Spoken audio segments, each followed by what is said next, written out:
waiting by the curb. Too upset to drive it, getting on my nerves. We gon' get lit on this ride. I look too damn good to fight. Don't expect me to come home tonight. Don't worry about me, see you in the morning. Bet you never thought that I would leave. Think I had about enough. I mean, hold up, you could call me on my bluff. I ain't coming, don't wait up. You gon' miss this body. Too late, oh I'm sorry. Bet you never thought that I would leave. Had about enough. Hold up, call me on my bluff. I ain't coming, don't wait up.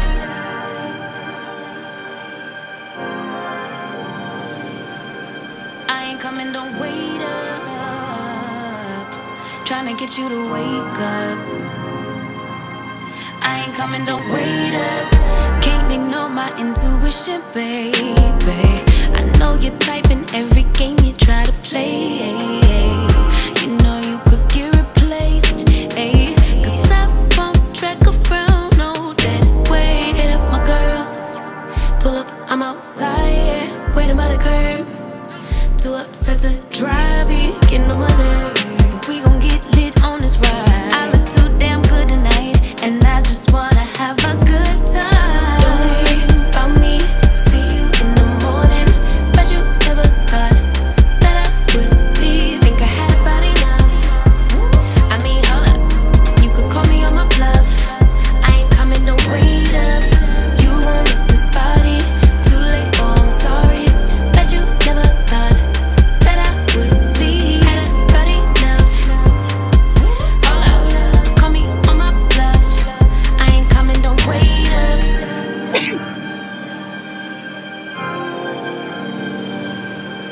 I ain't coming, don't wait up. Tryna get you to wake up. I ain't coming, don't wait up. Gonna leave the drama, cause I'm too grown. Let you deal with that alone. I'ma get back when I do, don't call my phone. And don't leave the lights on for me. Don't worry about me, see you in the morning. Bet you never thought that I would leave. Think I had about enough. I mean, hold up, you could call me on my bluff. I ain't coming, don't wait up. You gon' miss this body. Too late, oh I'm sorry. Bet you never thought that I would leave. Had about enough. Hold up, call me on my bluff. I ain't coming, don't wait up. Wait up. Wait up. Why you texting, you still wanna lay up? Nope, no thanks. I ain't coming, don't wait up.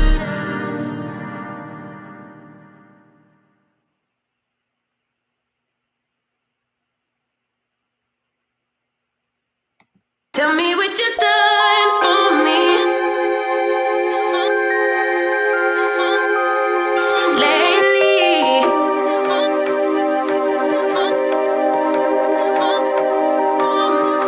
Baby, I see you hanging with your friends, chillin'. Day and night for days on end. Now you can't come see me tonight. Say you ain't got the time. I'm the last one you prioritize. Peeping your IG pictures on my phone. I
All right, y'all already know, as always, second hand. Please don't come for me, because I promise you, you ain't getting nothing.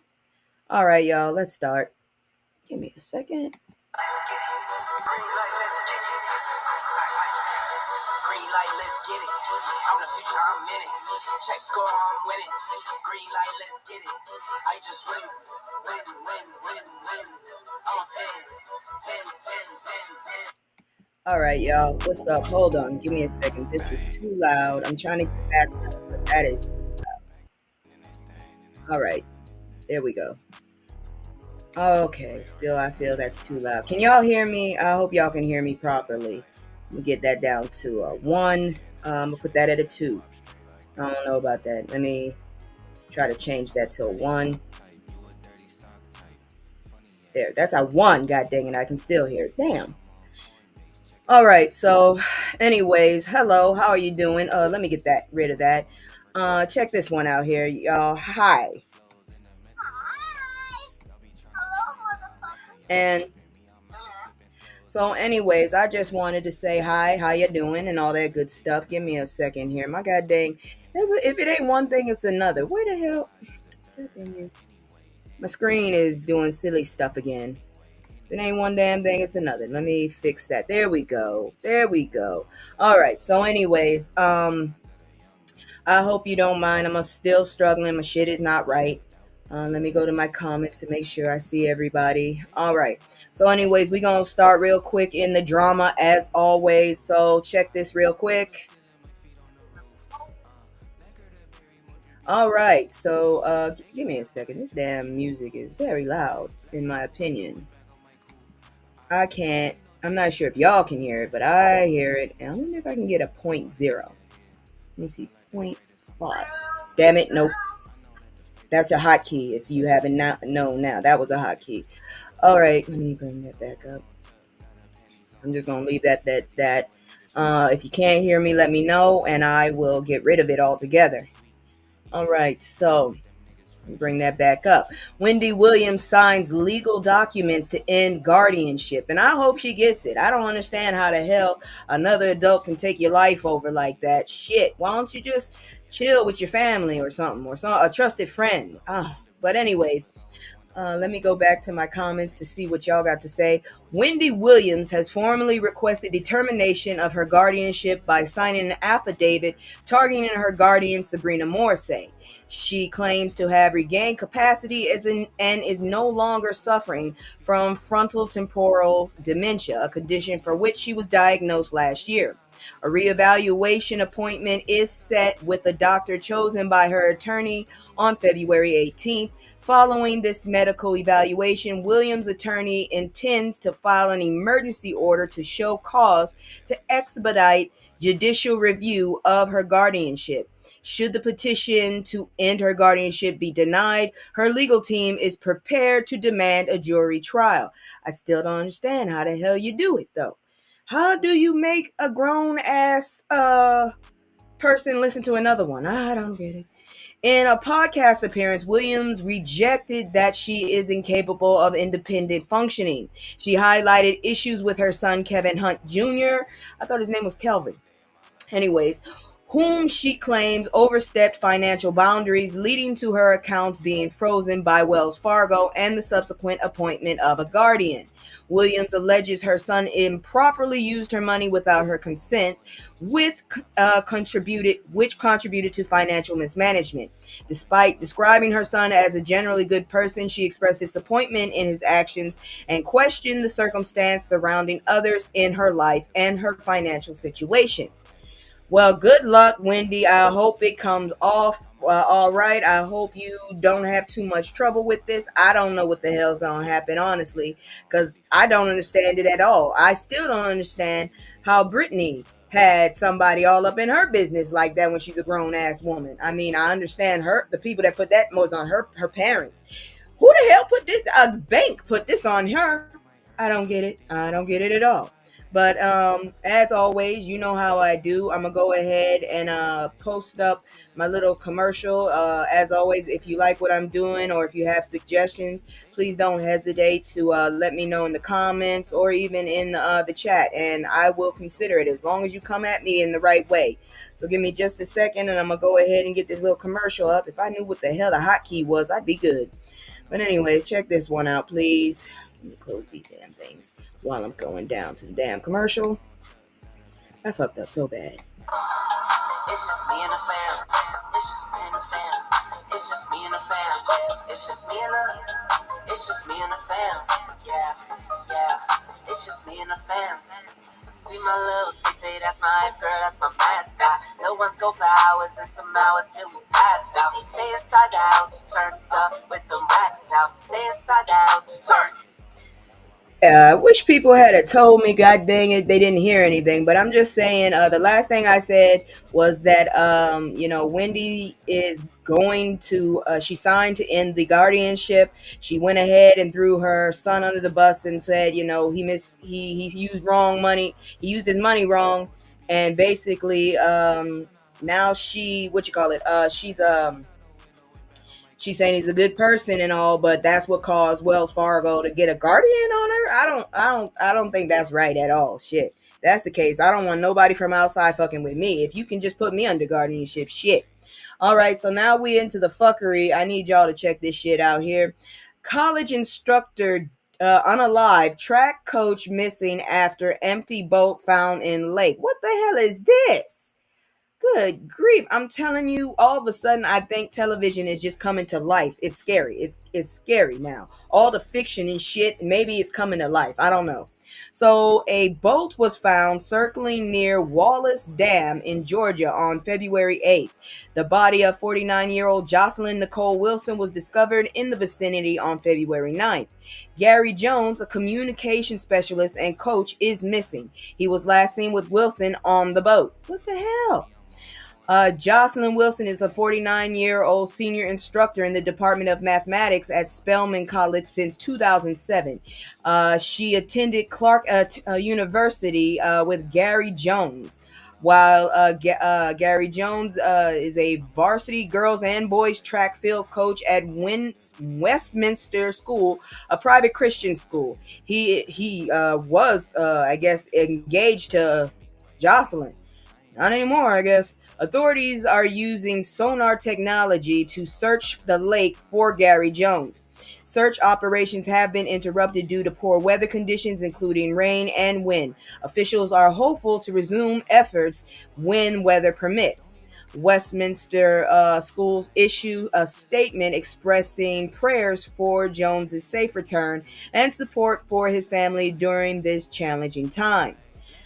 I don't know what else to say. You got a missing person. You got, an unalived person, and they're older. Oh, Lord Jesus. At this point, I don't agree with the muskrat, the goddamn dude that looked like a frog, but shit, maybe we should have chips with our families. Maybe we should just have our own system. Not give it to anybody else, but just have a system where we know where the hell everybody is, because this is getting scary.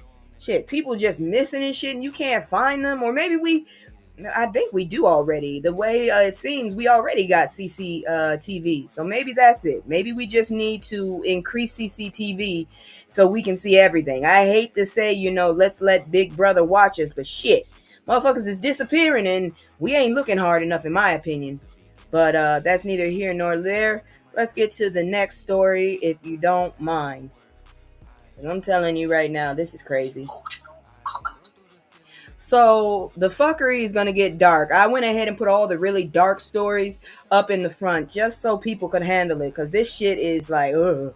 So mom says she asked city for help before her two kids unalived in a freezing van. Y'all know something's wrong with this world. I ain't never seen the kind of callousness when it comes to, people.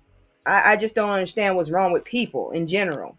So a 29-year-old Detroit mother, Tatiana, if you knew how to spell this, Williams, tragically lost her two children, Darnell and Amila, I hope I said that right, after they spent the night in a freezing van. Despite reaching out to the city's homeless response team multiple times for assistance, she was informed that no family rooms were available. The van's heater failed during the night. When Williams found her children in the morning, they were unresponsive.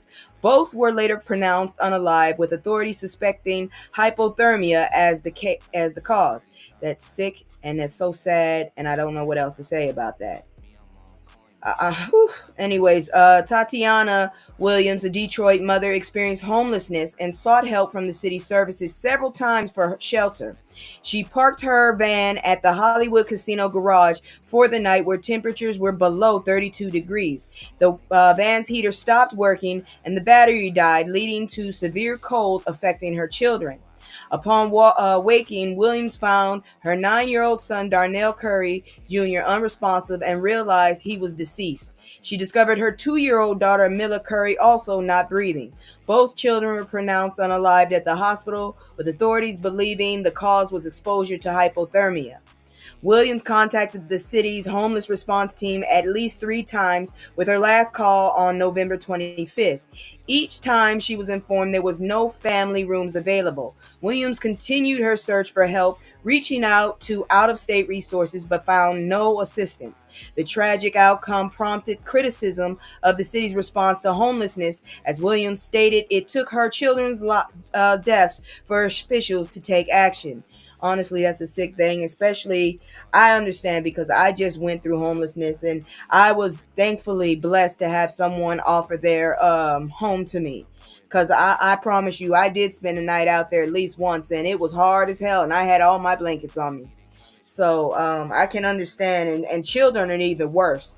I promise you, I feel like she should have probably at least tried to get her kids into that casino, at least for the warmth. Someone could have took some some pity on her, because that's so sad. It really is, and I hate to hear something like that. It's another reason why I went ahead and pushed that one up to the front, because I wanted to get through that real quick. It's sad, and I don't know how to handle something like that. But anyways, let's move on to this next story, which is, I don't know, is it funny, is it stupid? You tell me, because I'm still trying to figure out what the hell is up with these people, because I can't figure this one out at all. This woman got, check it out, check it out. This goddamn woman got purple hair. Damn it. And she looks satisfied as hell. I don't know what to say about this shit, but I do know, I don't know. I don't know. Oh God, every time with these goddamn websites, every time. Anyways, woman gets placed on national Walmart ban for doing slick but illegal trick. Look, I know we all mad at Walmart, but damn, girl, what, they done got rid of all the mom and pop stores. I don't know how you gonna get your necessities. So Ashley Cross was caught stealing items including jeans, a shirt, boots, and ramen noodles. The total value of stolen goods amounted to $137.34. Why? Why did she get banned? Okay. Cross used the barcode of a $1 watch to scan her more expensive items at a checkout. Oh, okay, I get it. Cross was accompanied by another woman who attempted to steal over $50 worth of merchandise. Ashley Cross is recognized as a repeat shoplifter with prior charges for criminal trespass and theft of merchandise under $1,000. This incident marked a significant escalation in her criminal behavior. Following her arrest, Cross received a nationwide ban from all 4,600 Walmart stores. I did not know there were that few. I thought there were more. Walmart stated that although rare, there are circumstances under which individuals may be barred from their stores to ensure a pleasant shopping experience for others. Ashley Cross is currently in local jail with her bond set at $7,500. Sound about right. She is scheduled to return to court on February 19th for further proceedings. Ashley, I hope you get your shit straight, but the way that picture looks, maybe you should get a job in this new administration. You might fit in perfectly, because seriously, all there is every time I look in the news is a bunch of crooks. So Ashley, your services might actually be needed in bigger places. And if you could, maybe you could steal some stuff back for the rest of this country. Because, woo. Anyways, moving on. Y'all gonna see. This shit right here don't make no damn sense. Now everybody losing their goddamn job, and this asshole was supposed to bring everybody life better, according to y'all. I don't see how y'all didn't learn. Fool me once, shame on me. Fool me twice, shame on you. No, fool me once, shame on you. Fool me twice, shame on me. Shame on y'all, you dumbasses who voted this dumbass in. He lied the whole first damn. Oh, let me just open this up first. Oh, Lord have mercy. Hold on. So here we go. IRS will lay off thousands of probationary workers in the middle of tax season. So in other words, you ain't getting your taxes on time. Apparently, he fucking up everything. He's worse than George Bush Jr. Shit, he making George Bush Jr. look like fucking Bill Clinton at this point. I don't know what to tell you. Anyways, layoffs could begin as soon as next. Let's see. The IRS will lay off thousands of probationary workers during the peak of tax season. Layoffs could begin as soon as next week, according to sources. The number of affected IRS workers is currently unclear. These layoffs are part of the Trump administration's broader initiative to shrink the federal workforce. Agencies have been directed to dismiss nearly all probationary employees lacking civil service protection. A deferred resignation program was introduced for federal employees, allowing buyouts to quickly reduce workforce numbers with a deadline of February 6th for acceptance. Y'all do know there's no guarantee for that shit, right? You do know you're dealing with fucking Trump. Trump never pays people. He calls bankruptcy. You better hope the autistic dude get it. Damn. IRS employees involved in the 2025 tax season are prohibited from accepting buyouts until after the taxpayer filing deadline. The 2025 tax season began on January 27th, with over 140 million tax returns expected by the April 15th deadline. The Biden administration previously allocated $80 billion to the IRS via the Inflation Reduction Act to improve staffing, customer service, and technology. This investment aimed to hire tens of thousands of new employees to enhance IRS operations. Why the fuck do they do that? They just walk in and fuck up everything. It's like letting a damn bull into a glass shop. And these motherfuckers ain't got no common sense. Did you think about what would happen if you started fucking up like this? I just wonder. Anyways, Republican leaders are working to retract some of the funds allocated to the IRS. The toad-looking South African and his department of teeny boppers have called for significant cuts for federal agencies, advocating for a radical restructuring of government spending priorities. This motherfucker doesn't know how to spend his own. He is bleeding money from that stupid ass website. You know that, right? Why did you? Oh Lord Jesus. A lawsuit has been filed by attorneys general from 14 states challenging the jackass who really doesn't have any authority and action at Doge, arguing that only Senate confirmed officials should have such power. Because I didn't vote for his ass, and I never would vote for his ass. If I ever get a chance to see that man, I would like to emasculate him. I ain't gonna even lie. I'd like to kick him with some cleats, some very, very sharp ass cleats. That's what I'm telling you. I'm not taking it back. I'll double down on that shit. I would love to grind my shoe in there. Because you know we got 13 kids, right? That man that had, well, shit, I can't say nothing. My grandma had 13 kids, but at the same time, you know, she meant for that to happen, and it was with the same goddamn man. Shit. 11 of them lived, but still. And nobody was named something you can't pronounce. I promise you that much. All right, if you think you was pissed off just now, just wait until you hear this shit. Especially you MAGA idiots, because look what you done did. Look what you done did. God dang it. Look what you done did. Americans face extra electric bill charge following Trump's executive order. Congratulations. Current convict Trump signed the Unleashing American Energy executive order. Can we just start ignoring this dumbass? The order directed agencies to pause funding from the Inflation Reduction Act of 2022 and the Infrastructure Investment and Jobs Act. This executive action specifically impacted Alabama's low-income home energy assistance program, LEHEAP. I've seen that before. The Community Action Partnership of Huntsville, Madison, and Limestone counties had been distributing grants to low income households. Affected residents were notified that a $100 grant received in January 2025 is no longer valid. That is fucked. The grant amount has been debited from customers' accounts and will appear on their next electric bill. The fuck? Families who benefited from the grant will now face additional charges on their electric bills. This change has sparked dissatisfaction among residents, with whom expressing concerns about government waste and the impact on low-income households. Wait a minute, isn't Alabama red? I don't know what to tell you then. Shit. Fucking red ass states. Residents impacted by the grant rescindment are encouraged to contact the Community Action Plan partnership for further assistance and guidance regarding their bills and available resources. Y'all done shot yourself in the foot and don't even realize it. Why did y'all believe this motherfucker was gonna help you? I don't get it. Did you not understand? He is not to be trusted. But okay, go ahead. Y'all feeling froggy. You decided to jump and now you gotta sit up here and deal with the bullshit. So I don't know what to tell you.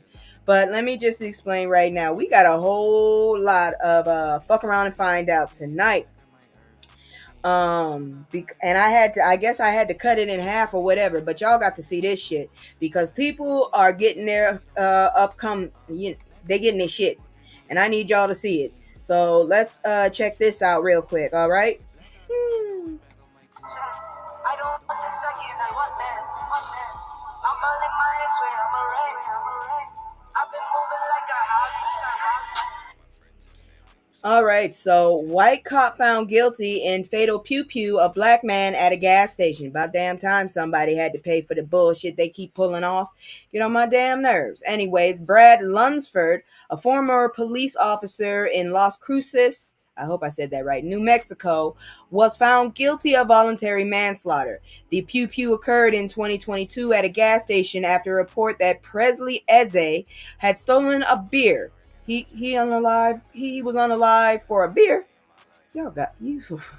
Eze or Easy, I don't know. What's that man's first name? Presley. I'm gonna call him Presley. Presley allegedly attempted to grab an officer's stun gun before Lunsford pew-pewed him.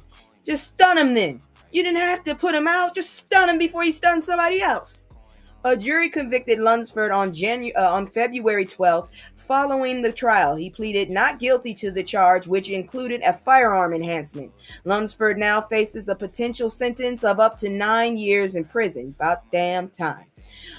New Mexico Attorney General Raul Torres condemned Lunsford's actions, labeling them as egregious abuse of power. Torres emphasized the principle that no one, including law enforcement, is above the law. Would somebody tell the administration that shit? He described the case as an example of poor police tactics leading to unnecessary use of force in response to a minor crime. Exactly. The case highlights ongoing concerns regarding police conduct and the use of force, particularly in incidents involving Black individuals. It raises questions about law enforcement protocols when dealing with minor offenses and resisting arrest scenarios. I don't know what to tell you, god dang it. I'm just glad he has to go to jail now. That's some fucked up shit, dude. For a beer? Man, please. You know how many times I've worked in stores where people just get to take shit away. And I mean, until it gets stupid. I watched a man sit up there and try and steal. I don't know how he did it, really. He had some amazing strong pants because they kept that goddamn 2 bottles of like family what is it? Tresemme? Yeah, Tresemme. Man, he had the conditioner and the goddamn shampoo in one leg. I don't know how he hid it. The fucked up shit is where he hid the soda. The soda nobody was touching. He could have kept that shit right there because I definitely wasn't touching it. And my manager, I'm just saying, god dang. So, I mean, a beer costs less than what that dude stole, and nobody called the cops. We just kicked that motherfucker out. That was it. He probably could have got back in because I don't even remember how he looked. But anyways, let's move on to the next story because come on, god dang it, I hate that. So NYPD apologizes months after falsely accusing teen of fatal pew pew. You know it's a damn shame when you have to do this. You shouldn't have messed with them. God dang it. But anyways, let's look at this goddamn thing. Let's see. Hold on. I'm just checking. Is this the story? Okay, I remember where that story is, cause I forgot where I had it. I know where it is. All right, let me go down there. All right, here we go. Oops, wrong one. Let me go all the way down. All right, there we go. All right, so it's a damn shame when a whole department got to apologize to you. So the incident occurred during the West Indian American Day parade in September, where a pew pew resulted in one death and four injuries. Camden Lee was wrongly identified as a suspect by the NYPD, which shared his image and social media with the accusation. In other words, you fucked up his life, bastards. The NYPD issued a public apology on February 9th, acknowledging the mistake and stating they should have corrected the misinformation immediately. They emphasized their commitment to seeking justice for victims of the Pew Pew while expressing regret for the error. Lee was leaving football practice when he discovered his photo associated with the Pew Pew on NYPD's social media. He experienced significant emotional distress, feeling targeted and unsafe in his community due to public perception and threats he received. Ooh, y'all owe him some money. Lee described feeling isolated, stating it took him to a dark place and he felt unable to defend himself against the accusation. Although the NYPD met privately with Lee and his lawyer to acknowledge the mistake, they did not publicly clarify the error for several months. Oh, you fucked up. Damn.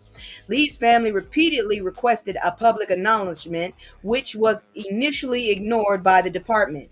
The misinformation about Lee continued to circulate online, exasperating the threats he faced and affecting his daily life, including interactions at school and his neighborhood. Now, this is a teenager. Y'all shouldn't be doing that shit. You already got a bad rap. Why would you let this shit?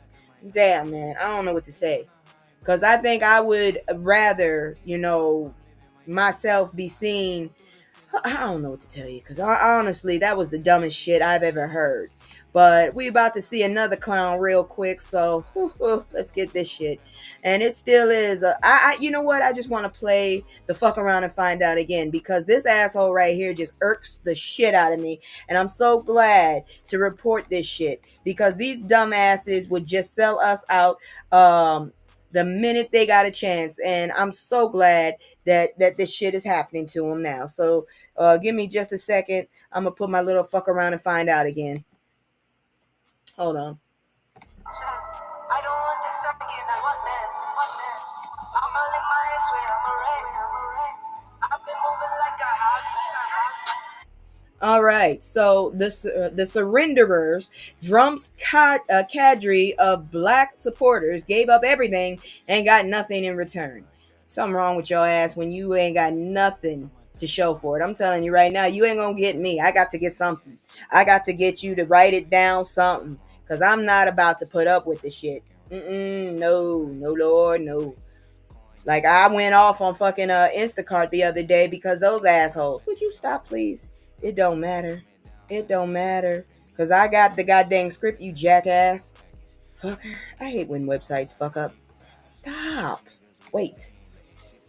Damn, that's annoying. Okay, so I'm just gonna stay here. So the analogy of Thanos highlights a high cost of loyalty to Trump, mirroring Thanos' sacrifice for a failed ambition. It's a damn shame. I told you this is a Marvel comic world. The article critiques the sacrifices made by Trump's black and brown supporters, emphasizing the lack of power. Lack of payoff, sorry. I think I was right the first time. The term surrenderers is coined to describe black and brown individuals who aligned with Trump, suggesting they abandoned their dignity and cultural loyalty for political gain. Individuals that we can consider Byron Daniel Heimdall. Himdahl, known for defending Trump and the Jim Crow policies. Another person I want to meet while wearing cleats, sharp cleats. Labeled as the GOP um, top black doorman, but received no significant political rewards for his loyalty. Currently facing potential defeat in the gubernatorial run against Matt Gaetz. Are you serious? You about to lose to a dude that okay. Tim Scott, Cantman, faced significant personal and financial setbacks while defending Trump, accrued over 12 million in campaign debt without receiving a vice president nod, has become less visible in political landscape post-election. That is an ugly ass black man. I'll tell you that for real. Tried to portray himself as a model minority, but faced backlash from fellow Republicans. His campaign fizzled out quickly, leading to a diminished role in GOP circles. Don't go up on people's places telling you love them, especially thirsty people like that. Now attempting to run for governor in Ohio after being sidelined. The shit Ohio's going through, and you think you gonna win? Okay. Trevian Cutty, Black Widow, associated with Trump's campaign while being embroiled in controversies, including R. Kelly and Kanye West. Oh, you got a lovely group of people you dealing with. Attempted to influence witnesses during the election fraud hearings, but ended up with legal troubles and minimal negotiations. Basically. Mm-hmm. Gained only a minor performance opportunity at a concert, reflecting her diminished status. Harrison Floyd, the Incredible Sulk, involved in a conspiracy regarding vote tampering in Georgia, leading to jail time. Experienced the lack of support from Trump, facing personal attacks from other Republican figures. Continues to identify as a Trump supporter despite the negative consequences. Okay, dude. You are a bitch. The loyalty of these individuals to Trump did not yield the expected rewards, serving as a cautionary tale about the risk of political allegiance. The narrative suggests that cozying up to powerful figures like Trump does not guarantee protection or recognition once the political tide shift. I just don't get how these people actually trusted this dumbass. Did you not see his track record? This dude was not to be trusted before he even got in office the first damn time. But you know what? That's fine. If you want to do that, go ahead and do it. I'm about to go ahead and put my commercial up. And once again, if you have a suggestion, you like what I'm doing, or if you just want to support me, share, subscribe, or just like. Okay, how about that? Because I'm a small channel. I'm trying to get up to at least another 100. And honestly, I will cam up every time I hit 100. So do what you got to do. But check out this promo. I'm gonna go ahead and put these promos up, and then I'll come up to this next story.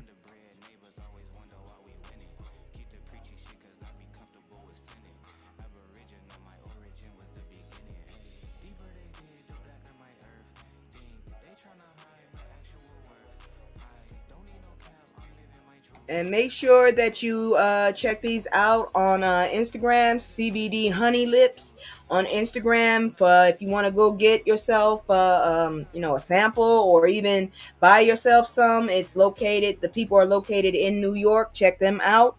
But anyways, let's look at this new story, because it's a fuck around and find out situation, and I hope these people win. I really do.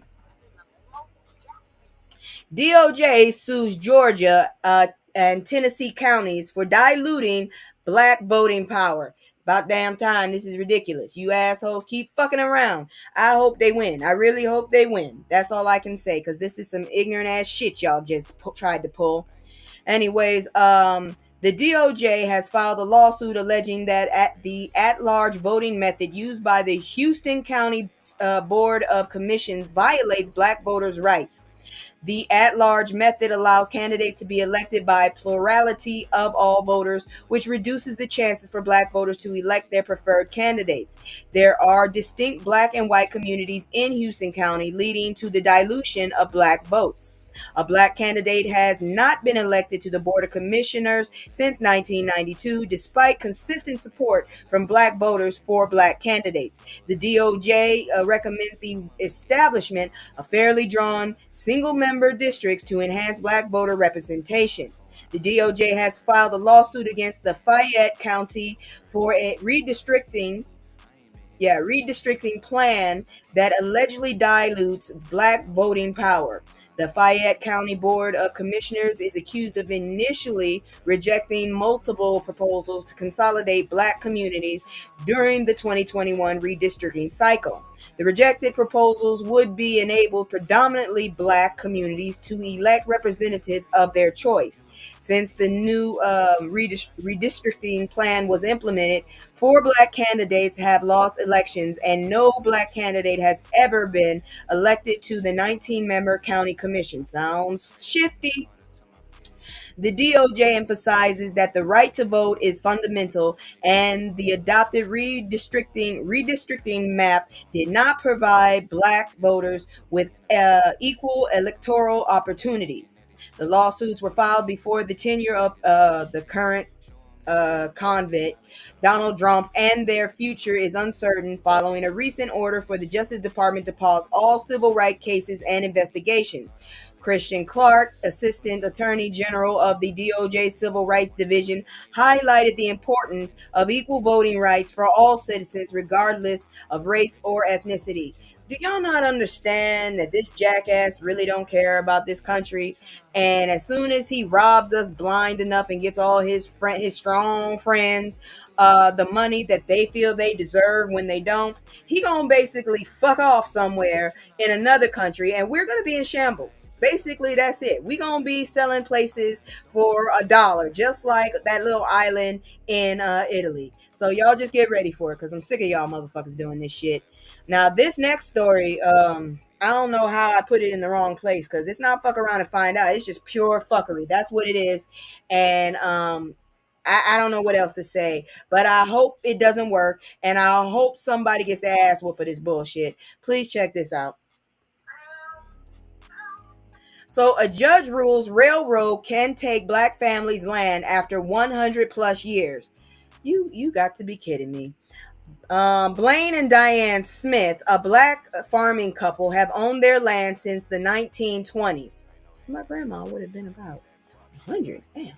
The land has historical significance as Blaine's ancestors worked as enslaved individuals on it. The Smiths filed a petition against Sandersville Railroad Company after the Georgia Public Commission approved the company's request to seize their land. The project, named Hanson Spur, aims to create an industrial rail line for transporting construction material and agricultural products. Fulton County, that's just sick right there, because anyways, Fulton County Superior Court Judge Craig L. Schwald Sr.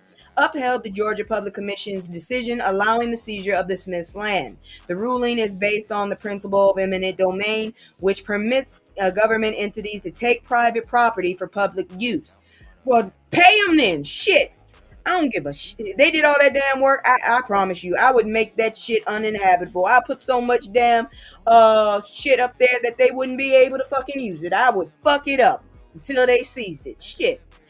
Proponents of the rail line argue it will reduce truck traffic and provide economic benefit to Hancock County. The Smiths contend that the land is not being taken for public benefit, but rather for the advantage of private companies. The Smiths plan to appeal the judge's decision to the Georgia Supreme Court. Diane Smith expressed determination to fight the ruling, referencing her grandmother's advice to leave no stone unturned in their struggle. And I support it. I hope they get somebody to protest that shit, because that's some dirty ass shit to do to someone. They did all that work. And right now, owning land is probably the most valuable fucking thing black families can do. Not just anybody, but black families, all right? That's all I got to say about that. Now, let's look at some other people that could be facing some problems. And in that case, we need to give them their flowers now while we can, because these motherfuckers are gonna lose their damn land if we ain't careful. Not their land. I'm sorry, I'm still stuck on that. They're gonna lose their bag as well if we're not careful. Check this out. Seriously.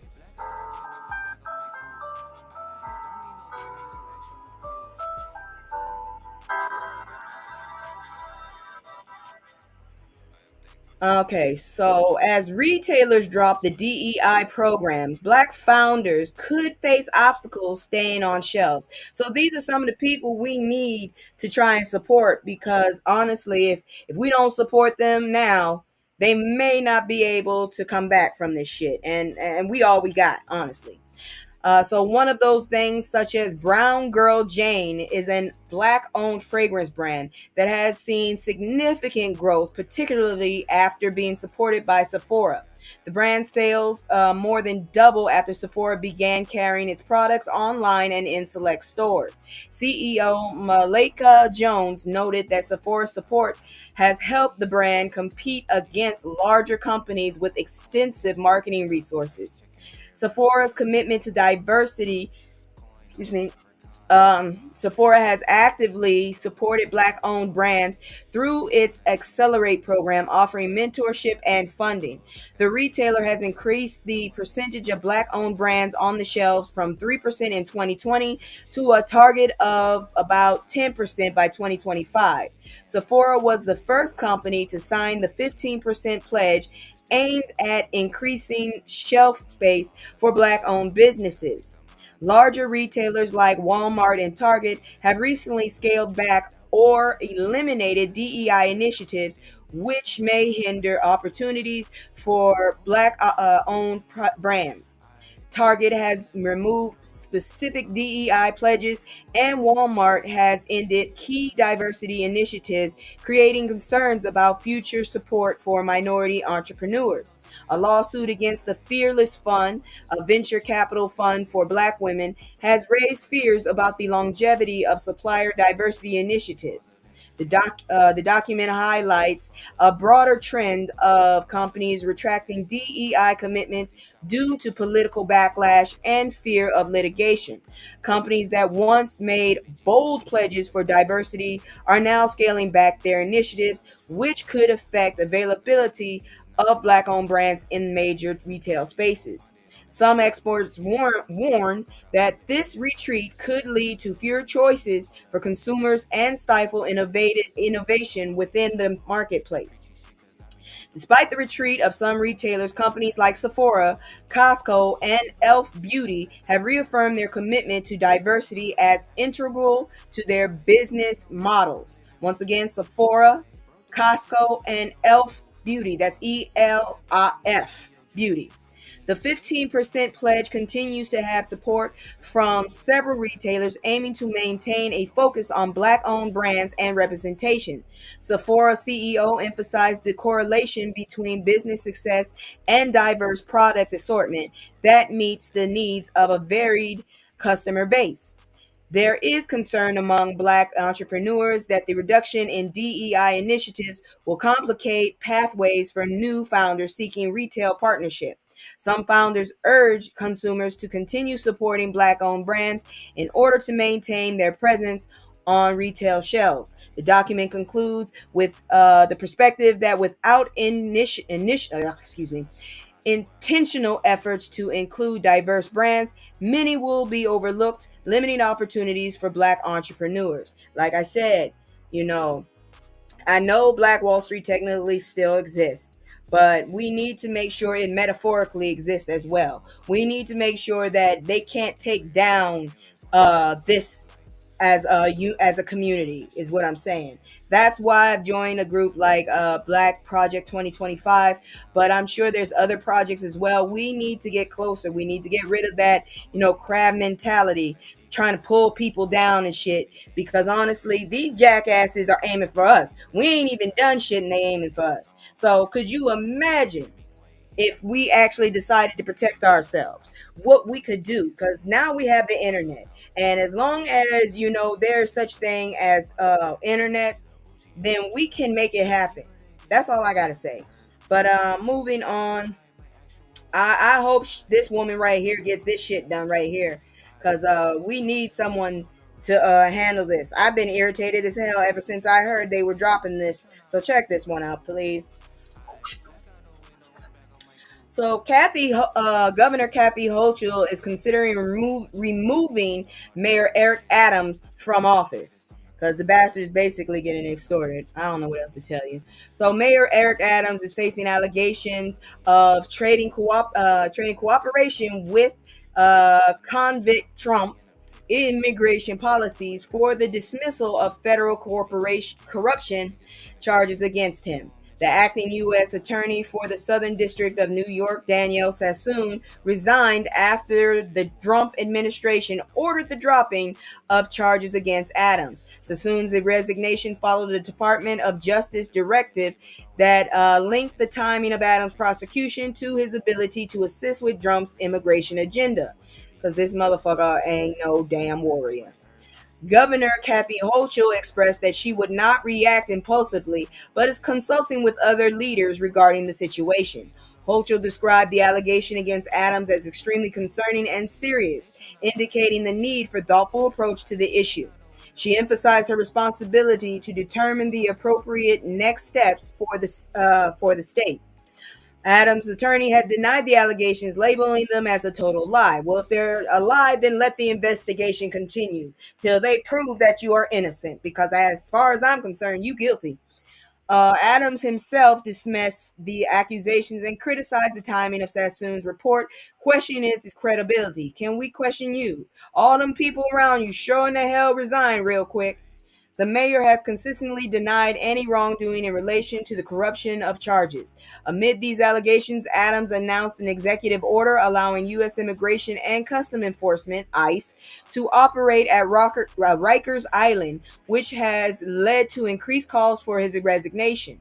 Hochul acknowledged the importance of having a responsible leader in the state to navigate the complex situation. Man, I don't know what to tell you. Right now, I ain't never seen so many damn villains in my life, and I've been watching Harley and Ivy, the newest season. Shit, and this place got more villains than they do. Jesus Christ. But anyways, we moving on. I'm gonna go ahead and let all y'all know. NAACP has a list of places we need to basically fight against. All right, so I need y'all to seriously listen to this one right here. It's a big one. God dang, come on. I hate my damn thing. Sometimes I really do. Work, bitch, work. Today, please. I hate this damn thing. Sometimes it just acts a damn fool. So, NAACP lists companies that dump DEI in its tactical spending guide for Black Americans. I need to find out where to get that motherfucker. I will send it out to anybody that needs it, because this is ridiculous. Okay, so let's check this out. The NAACP published a spending guide to assist Black Americans in utilizing their buying power effectively. The guide aims to highlight companies that remain committed to DEI initiatives. The DEI initiatives are essential for the social and economic advancement of Black Americans. According to McKinsey Institute, Black Americans are projected to spend nearly $2 trillion on goods and services by 2030. The NAACP argues that diverse companies perform better financially, emphasizing that rejecting multiculturalism can hinder business success. The guide lists companies that have maintained or reversed their DEI commitments. Companies praised for their commitment include Costco, Apple, Ben & Jerry's, Delta Airlines, Elf Cosmetics, and JP Morgan Chase and Company. Companies criticized for backtracking on DEI policies include Lowe's, Target, Walmart, Amazon, Meta, McDonald's, and Tractor Supply. The pushback against DEI initiatives has been fueled by conservative pressures, particularly from Trump's administration. An executive order by convict Trump, he ain't my president, aimed to end illegal preferences and discrimination in government and private sectors impacting the DEI policies, even though we don't get most of that goddamn benefit. The Trump administration's DEI related orders have faced legal challenges, including a lawsuit involving the mayor of Baltimore and university professors claiming violation of civil rights law. Ongoing litigation includes lawsuits against companies like Comcast and Starbucks regarding their DEI policies. The NAACP encourages consumers to buy into companies that align with their values rather than calling for outright boycotts. Derek Johnson, NAACP president, emphasizes the need for corporations to uphold their commitments to DEI to earn black consumer dollars. I gotta stop taking my medicine before this shit. Anyways, there you have it. So I need to go and look further into that book, that guide. And once I get a hold of that guide, if you need it, I will let you know, because this is some bullshit right here. I refuse to spend my money at some place that don't want me. Give me a second here. I think I see the name. Okay, if y'all really want to go Google it, you Google Black Consumer Advisory. I'll say that again, Black Consumer Advisory. That's where you're gonna go to check that out. Um, so moving on, now we're gonna go into our educational. I don't know about y'all, but I do not celebrate a lot of holidays because I went and found out the actual truth about them bitches. So right now, if you're not interested in that, you need to go somewhere, because seriously, this next story is all education, and I'm about to ruin Valentine for some people. So if you don't want to know and you like Valentine, don't listen. Yeah, so many, hey, so many, yo, so many shit, yo, so many lies. Look at my eyes, they know I'm the truth. Knocking them down every time I step in the booth. We ain't got a lie, they know we the vibe, we living in proof. Young conscious, shoot my life a movie, I live in a spook. I'm a lie, no sticking around, I'm on the move, I'm checking the dose. Yeah, it's only us two, so you know we copping that coupe. We on the roof, smoking dope, looking the view. Just to chill on the stove, now we out here breaking the dope. Man, shit. I ain't gonna lie, I think I need to go back to a desktop because I just keep filling up the space of my computer. I had to do a huge dump just for my computer to work right, and it still ain't all the way back. But anyways, let's look at this. The twisted dark history of Valentine's Day. I bet y'all didn't know that. I found out all the damn histories of the holidays. That's why my life is boring. So, like I said, ignorance is bliss all the way. So Valentine's Day has origins in ancient Rome, characterized by violence and martyrdom. The most accepted history connects the holiday to Saint Valentine, a priest who secretly performed the marriage against Emperor Claudius II's decree. Saint Valentine was imprisoned and executed around 270 AD, with the dates of his death being February 14th. Legend suggests that before his execution, Saint Valentine sent a letter signed "For Your Valentine," laying the groundwork for the modern day traditions. Yeah, that ain't the only thing I done heard. I'm telling you right now, I done heard some shit. Anyways, his story highlights a romantic notion, though it is steeped in tragic circumstances. The holiday may also be associated with Lupercalia, an ancient and violent pagan festival in mid-February. This is the one. Lupercalia involved animal sacrifices and rituals that included men whipping women with hides to promote fertility. Don't hit me, I will knock you the hell out. The festival featured a lottery system where men drew women's names for temporary pairing. You know what I mean. Pope Gelasius the first abolished Lupercalia in 496 AD, establishing Saint Valentine's Day to shift the focus towards a religious celebration of love. Over the centuries, the holiday evolved into modern celebration that blends romance with the darker historical roots. Current Valentine's Day customs include exchanging gifts like chocolates and roses, contrasting sharply with its brutal origins. Recognizing these roots adds depth to how we celebrate today, reminding us that love's history wasn't always sweet. I told you, ignorance is bliss, and unfortunately, I like to learn shit. So I live a very boring life now. I don't mind it, but hey, I'm not about to take anybody else's joy. So if you want to stay in ignorance, go for it. But hey, I just broke that off, and it was at your own fault if you decided to go ahead and watch it. It ain't my fault. It's your fault. That's all I got to say on that list. So let's move on to the next story, if you would please. We staying on that whole tip of learning about Black history and shit. I ain't about to let it go, especially after the bullshit they just recently pulled. Ooh-wee. Pissed me off every time I think about it. So, anyways, we continuing on that learning about Black people. Let's check it out. Come on now, goddamn it. You know what? Fuck it. I'm gonna do the flower one because this one is for real, for real.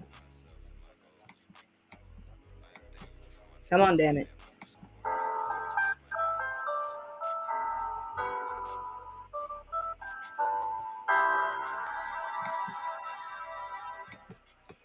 I really hate this shit sometimes. It's like you want to give these people, you want to highlight their websites and shit, and sometimes it just don't work. So here are interesting little known facts, known Black history facts. The 6,888th Battalion was the largest all-black female military unit during World War II. This unit played a crucial role in the war effort, demonstrating the capabilities and contributions of Black women in the military. Sarah Bartman, also known as Sarache Bartman, was exploited for her physical appearance and displays in Europe. Her story highlights issues of exploitation and racism as she was objectified and dehumanized due to her curves. Man, I don't know about you, but when you got natural curves, sometimes that's a problem. Shoot, you try to sleep on your back, you got this whole curve going on. Shit ain't cool. It's very painful. Just letting you know. Jesus Christ. All right, let me close this commercial right here. I don't know why that's here. But pianist Philippa Schuler was a piano prodigy known for her exceptional talent and unconventional upbringing. Her life story reflects the challenges and triumphs faced by black artists in a predominantly white dominated society. Millie and Christine McCoy were conjoined twins who were exhibited from a young age. Their lives were marked by the struggle for their anatomy and identity amid public fascination and exploitation. Bet you didn't know about them? Because I definitely didn't. Leonard Nimoy's advocacy. What? Oh, Lord Jesus, what'd he do? What'd he do? Leonard Nimoy, famous for his role in Star Trek, advocated for equal pay for his co-star Nichelle Nichols when he discovered she was earning less than her male counterparts. Oh, hell yeah, you an ally. This act of solidarity underscores the importance of allyship in the fight for equality and representation in the entertainment industry. Hell yeah. So there you go. There's at least 5 of them. Yep, there's 5 facts right there for you. I'm so glad I was able to share that with you, and I hope that you keep that in mind because we are worthy of equal treatment, damn it. All only fucking thing that's the difference is motherfuckers holding us back. Cause you know what? These assholes talking about they gonna get great talent from other places. And if you hear background, that's because one of my asshole cats is having a field day. She looked right at me when I said that. She's having a field day with a damn plastic bag. Yeah, I'm looking at you. Would you stop that, please? Anyways, I'm gonna go ahead and do my little commercial real quick, and then we gonna move into the next story because you seriously need to hear this dumbass shit. It's some celebrity shit, of course. They get on my damn nerves. They really do. It's just me and the fam. It's just me and the fam. It's just me and the fam. It's just me and the. It's just me and the fam. Yeah, yeah. It's just me and the fam. See my little say that's my girl, that's my mascot. No one's go for hours, this some until we pass out. Stay inside the house, turn up with the racks out. Stay inside the house, turn. I'm just gonna go ahead and say this is some bullshit. Why does it always have to be a problem with motherfucker shit? Anyways, Anthony Mackie is the first black on-screen Captain America. Why his historic role is controversial? Because the motherfuckers just can't fucking share. Captain America was originally portrayed as a white man with blonde hair and blue eyes. Sounds like somebody. The concept of a black Captain America was introduced by Mark Wyatt in 1998 in Captain America: Sentinel of Liberty. Sam Wilson became Captain America was a significant moment in comic book history. Chris Evans portrayed Captain America for 8 years before passing the mantle to Anthony Mackie, Falcon in Avengers Endgame. The announcement of Mackie as Captain America sparked controversy and mixed reactions among fans. Why? If you read the comic book, you've already seen this shit coming. Some fans initially expressed doubts about Mackie's capability to take on the iconic role. Mackie's portrayal received a more favorable reception after the 2021's Disney Plus series Falcon and the Winter Soldier.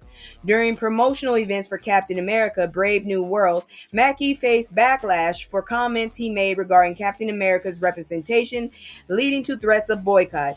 Look, god dang it, I heard this dude was an asshole, but I hope he didn't put his foot in his mouth. Mackie clarified that he is a proud American and emphasized. Hold on, real quick. Get your ass away from that bag. God dang! It's like the louder I get, the more she. Where were you? I needed you last week trying to say words. Hello, where were you? I needed you. I know I stumbled over some words. I was looking for you. Oh, but anyways, let me continue talking about this shit. They upset because Mackie. I heard he was an asshole. But Mackie is apparently having controversies. He probably opened his mouth too much. But now they upset because he gonna be a Captain America, even though it was in the comic book. Anyways, Mackie clarified that he is a proud American and emphasized the importance of representation for children of all races. You know I'm still practicing saying that word. We're not going to get into it because somebody might hear ribs and think about that again. I got some beef ribs. I need to cook them. Anyways, Wyatt, or is that Wade? Anyways, who introduced the idea of Falcon as Captain America, mentioned some resistance from Marvel during the creation process, but emphasized that the story was well received within Marvel. He noted a shift in fandom over the years with increased trolling and organized backlash against diversity and comic book representation. Ha ha ha, I'm just made of. You was looking for me. You didn't see my live. Oh, that's messed up. Check your bell. See if your bell is white.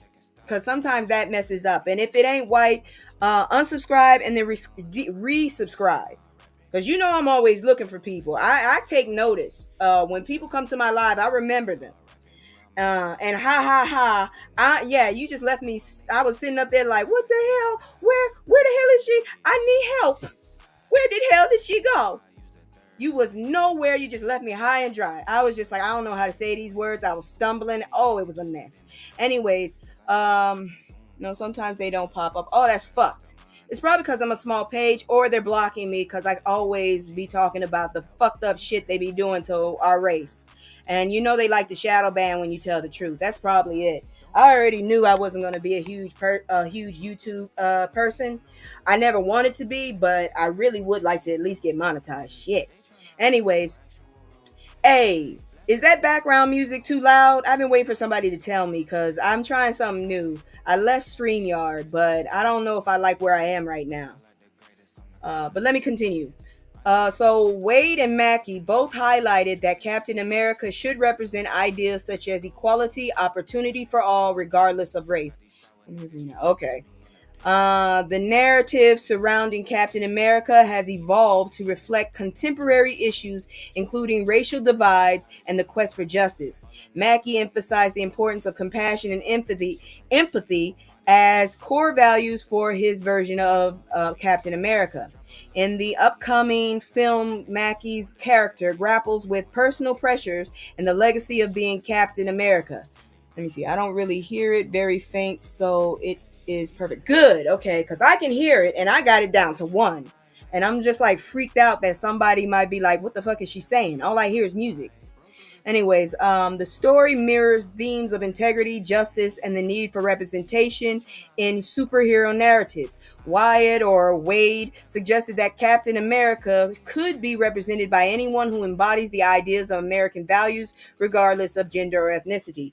Honestly, I thought people had American values before the election. I figured there's no damn way that they're going to vote for a liar and a thief. There's no way. And then he got convicted. There's no way they're going to vote for a convict. Well, I guess I'm wrong. So I don't really know if people care about American values anymore, because I find this embarrassing as hell. But I guess that's neither here nor there. Running around doing that shit, thing get on my last nerves. I'm sitting up here like, seriously? Seriously. He 34 times. Not one time. That man is a convict 34 times. And y'all voted for his dumb. He is an ugly motherfucker. I just really want y'all to know. We need better looking presidents. Have y'all seen his picture? That motherfucker look like he comes from a Marvel comic. Oh my God.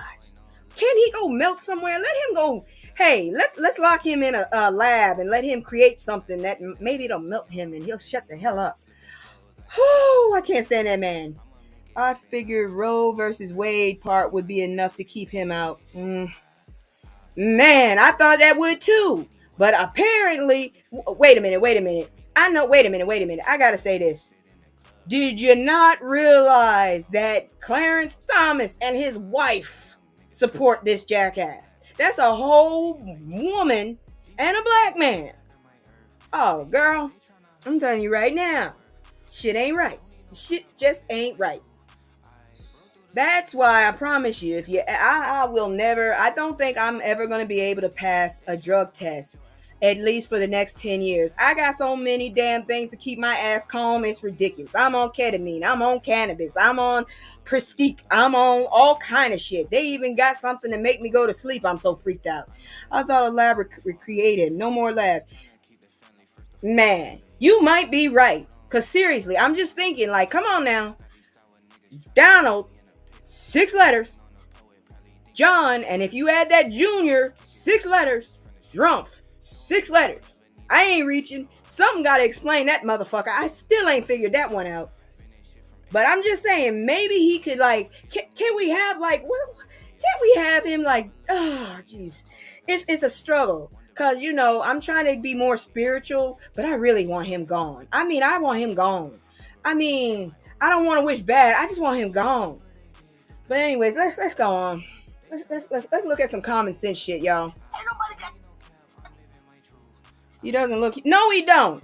A lot of people in his administration look like toads. Have you looked at that muskrat? He ain't got no lips. They're flat. I feel like if it's really like a lot of wind, his lips are gonna just flap.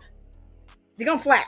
So anyways, I still can't believe. I just found out I had to talk to my homeboy on the phone, and I honestly had to just express I did not realize. And if y'all get mad at me, y'all actually sit back and talk to some people, because I did not realize the US was this stupid.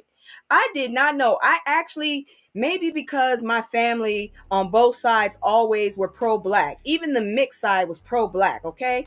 And all I heard growing up was black, black, blackity black. I still have a black stamp collection book I got for Christmas when I was 6. I don't like stamps, but I bet you I still got that book and them stamps. Anyways, I always knew about 40 Acres and a Mule. I can't believe how many people don't know their black history and do not know about 40 Acres and a Mule. Damn, I didn't know this country was so stupid. Yeah. See, this is why I go to counseling. This is why. Because I'm an advocate for painful stupidity. I am. I feel like stupidity should hurt. Because ignorance you can't help. But stupidity, you had the chance to get the knowledge and you chose not to. So let's check this shit. Woo. Anyways, the phrase derives from a post-Civil War proposal by Union General William T. Sherman to Sherman. I can't help it every time.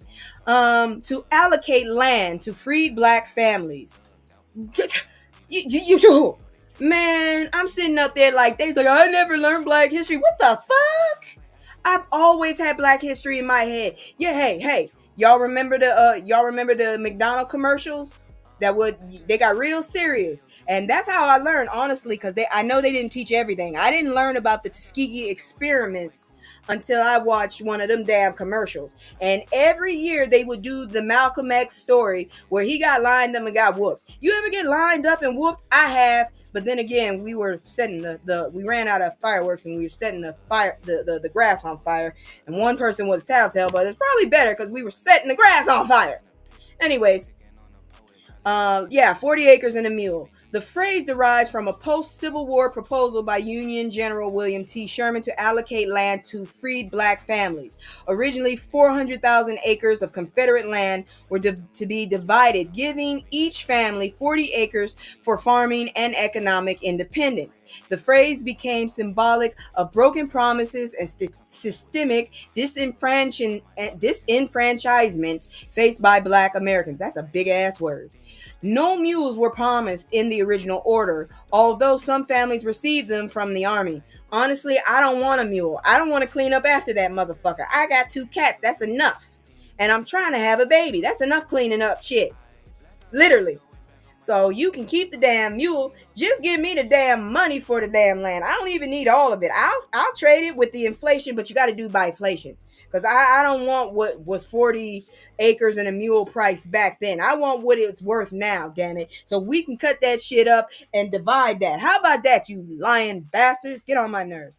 Anyways, after President Abraham Lincoln's assassination, President Andrew Johnson rescinded the order, returning the land to Confederates because he was a sympathizer. Somebody need to kick him in the nuts with some cleats. I promise you, I'm going to get me some cleats, some sharp ass cleats. So I'm just gonna get them hand done. I want them to be filed so I can kick some people in the crotch. Y'all don't need to procreate, not at all. The action further impeded the economic mobility and autonomy of black families in the U.S. And by the way, if you do hear the music, the title is Blackberry. Unfortunately, it's not Blackberry from Kendrick. It's from a commercial free because I ain't got money like that. Y'all not striking me. Anyways, Spike Lee founded his production company, 40 Acres and a Mule, in 1979 to honor the historical significance of the phrase. Lee's films often explored themes related to race and identity, making the name of his company deeply meaningful. I will never forget that funny ass dance that Rosie Perez did in Do the Right Thing. I'm just like, okay. Anyways, during his Super Bowl performance, Lamar referenced 40 Acres and a Mule, generating discussion about its cultural implications. Shit, ever since Trump got voted in last time, I've been screaming about 40 Acres and a Mule. I got my ass whooped for almost 2 decades, okay? And he got into office. I need reparations from my mom for trying to teach me accountability. Because apparently accountability doesn't mean shit. Okay? I did not buy a belt willingly until I was 22. You know how many ass whoopings I got? I've been whooped by ironing cord, shoe. I'm about to knock some cats out if they knock anything else down. Let's see here now. A fly swatter. Somebody's hand who's 6'4". Crazy ass woman. Someone kicked me in the head, but I was annoying them. Anyways, let me see what else was I whooped with. Something called a paddle, but it looked like about 10 fucking rulers taped together. A strap, and not that kind of strap. It was actually a strip of fucking tar. Where they got that fucking, not tar, rubber. Where they got that fucking piece of rubber, I don't know, but this was the school. Okay, and they called it a strap before weird shit got weird. Anyways, I need 2 reparations, all right? I need reparation from my mama. I need at least $4,000 for the ass whoopings I had to take to learn accountability, and this jackass here. Exactly. And then I need what else I need? I need reparations from this fucking government. I'm not saying I myself need the money all to myself. We can cut it up. Cut it up with my family, okay? Give the families what we motherfuckers. Ooh, y'all get on my nerves. That's why Captain America is black. Because black history is American history. Without our asses, y'all lazy motherfuckers probably still be living in wooden buildings, assholes. And if it wasn't for all the brown motherfuckers too, you would be so damn underdeveloped. Am I wrong? Tell me I'm lying, damn it. I'll put your damn thing up here and then I'll argue with you if you think I'm wrong. Anyways, during his Super Bowl, yeah, I already said that. Some interpreted Lamar's lyrics as critique of the music industry, possibly aimed at rival artists like Drake. Well, shit. Things can have multiple meanings. Samuel L. Jackson, you always got to say the L, participated in the Super Bowl performance and has a long-standing collaboration with Spike Lee. Man, I seen him in some roles. Hey, did anybody see that really fat ass like African British lady talking about she didn't want to think and she didn't like the halftime show? Lady, first of all, Samuel L. Jackson was not dressed as Uncle Tom, you dumbass. Uncle Tom and fucking Uncle Sam are two different things. Secondly, you don't watch Kendrick just to go duh. You watch Kendrick for your brain to be challenged, you dumbass. The man won a Pulitzer Prize, okay? That means he has intelligence upon intelligence, okay? You do not expect a Kendrick Lamar presentation to be anything but cerebral, you dumbass fat bitch. I'm sorry, but I hate when our community shows nothing but ignorance. I hate it. It's like we're not dumb. We're very smart. But when you open your dumb ass mouth, they clam onto that shit so quick. They so quick to point it out on us. That's why we always gotta do shit 10 times better. You know how tired I am doing 10 times better? Shit, I go to sleep. Whew. They keep saying Uncle Tom. They don't even know what they do. Exactly. Get on my goddamn nerves. Now I can understand the older people, but when you say some ignorant shit like this, I don't feel sorry for you. Her damn titties were falling out that damn dress. I wish they had a hit her in the face. Couldn't even talk straight. Got on my last nerve. I don't want to see the halftime show and think. I don't want to think. You aren't thinking. Keep your mouth shut. It wasn't for you. Motherfucker. Kendrick's not from fucking UK anyways, you dumbass. It wasn't meant for you. The damn game wasn't meant for you, dumbass. Why are you watching the damn Super Bowl? That's an American sport.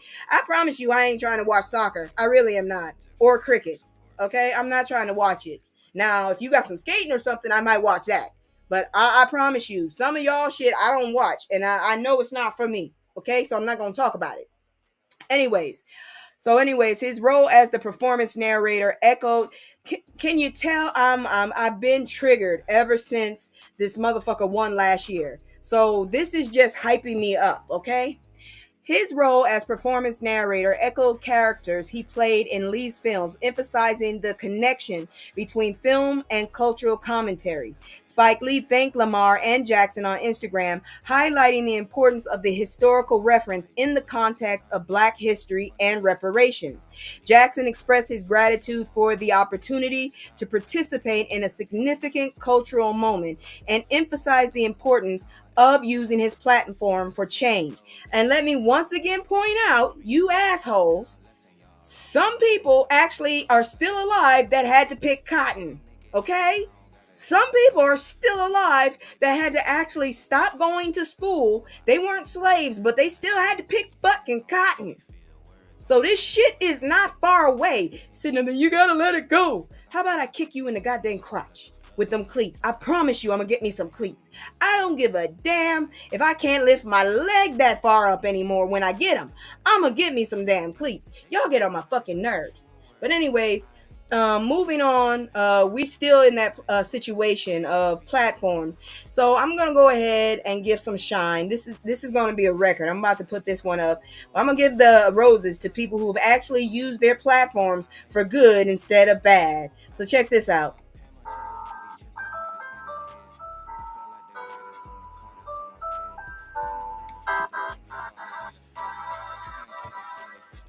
Oh shit, it's a what you call it. Well, I don't feel like going to do that. I hate that. So what we gonna do is we're just gonna talk about these people. I am not about to sit up here and go through the there's 19 people. I'm just gonna read about it. Shit. Y'all remember the death list? That was horrible. Not doing that again. You know they already got a list already. Celebs we've lost in 2025. I'm like, damn, it's only February. But anyways, Aside from Kendrick Lamar, other celebs who use their platform to inspire action and change. Lamar's 2025, so of course you know Kendrick Lamar. So Kendrick Lamar's 2025 Super Bowl halftime performance included significant symbolism and hidden political messages. His set expressed activist sentiments, focusing on the complexities of being black in America. The imagery and subtext of his performance resonated deeply with social justice themes.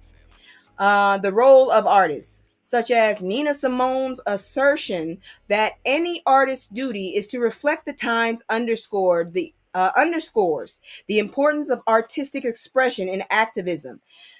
While I agree with that, it also doesn't mean that our freaking entertainers need to be our spokespeople. I am so against that now. I'm team Malcolm X. We the only race. All our goddamn spokespeople are fucking entertainers. They got money. They don't have shit to lose. Anyways, Nina Simone also said that the discussion raises questions about the responsibilities of an artist and amplifies social issues. It's good to talk, but you're not our spokesperson. So, following that, music as a form of activism, such as Lamar's songs, often serve as anthems, motivating listeners in the struggle for equality and equity. His music has become a rallying cry, reinforcing the idea that the fight for justice continues. But in broader context, the conversation extends beyond Lamar, calling attention to other black celebrities who balance careers in entertainment with activism. So let's check it out, because apparently they ain't gonna get any further. And I know some people like Taraji be using their platform. So of course we have him, but let's check about Ava DuVernay. I hope I said that right. Did I say that right? DuVernay? DuVernay? So let's kick something off with the film director Ava DuVernay. Through her work in projects such as Selma, When They See Us, and the 13th documentary, this Oscar-nominated director has consistently used her art form to push forth causes and spearhead necessary conversations when it comes to the plight and advancement of black folks. She continues that work through her production company Array and other off-screen endeavors. So there you go. And that's another thing. Some people expect you to do a whole, but I like when people do stuff quietly, but we still see you. That's the whole thing. The issue is when you ain't doing shit but just talking your mouth off. That's how I say. And maybe we're both wrong. Okay. Well, at least if you wrong and I'm wrong, then at least I'm not alone. Because I definitely don't want to deal with that again. I hate mispronouncing shit because people always mispronounce my name, my real name, and it pisses me off. So No Name, I heard about her. I'm kind of sad because apparently she retired unless she came back. While rapper No Name may go by that moniker, her dedication to shining a light on the struggles of black folks, queer folks, and other disenfranchised groups, and even calling out her own shortcomings in the journey, has made her a household name all on her own. Heard about her like in 2021 or 2020. Tracy Ellis Ross. Yeah, I've heard about that. Dress ain't it, but I've heard about her doing a lot of stuff too. Though Tracy Ellis Ross may be the daughter of an iconic singer, she too uses her voice to raise awareness on issues like mass incarceration and advocates for women empowerment and voting rights. Well, you need to talk to them assholes who voted for that damn turd, that's for damn sure. Harry Belafonte, he had a lot of white wives, but okay. Civil rights leader and entertainer. See, you can be both, but don't just sit your ass up there and just be one and try and be both at the same time. Shit. Civil rights leader and entertainer Harry Belafonte may have passed away just 2 years ago. His legacy will undoubtedly live on through many generations as those with pivotal platforms decide to use it for the betterment of society. The man had white wives, but he stood on his grounds. I think what's that act that rapper Childish Gambino too. Kendrick Sampson. Oh, he's a handsome little fellow right there, isn't he? Not only does Insecure and How to Get Away with Murder star Kendrick Sampson talk the talk, he actively walks the walk with nonprofit BLD Power. Sampson regularly champions important causes such as intersectional mental health justice, the criminal legal system, immigration, hashtag schools not prisons, Standing Rock, and Black Lives Matter. Once again, I support the mentality, not the organization. You ain't gonna get me caught up in that bullshit. You pay what you owe. Sidney Poitier, that's another one who had a white wife. Wait, wait a minute. Wasn't Belafonte mixed? Oh well, I don't care. I'm not one of those people that say if you mix, you're not black. I feel like if you grew up in a black family, you black. Shit. There's a reason why the late legendary actor and activist Sidney Poitier will go down in the history books.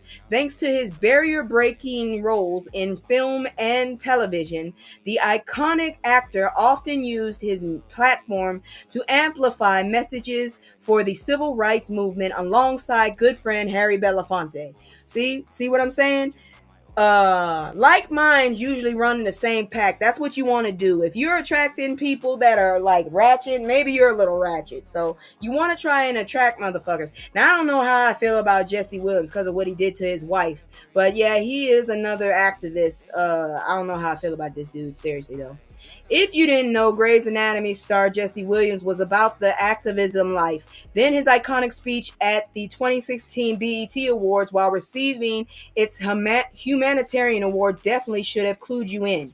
Even before that, and still after the date, he continues to highlight important issues facing Black Americans today through a myriad of ventures such as Question Bridge, Black Males, and more.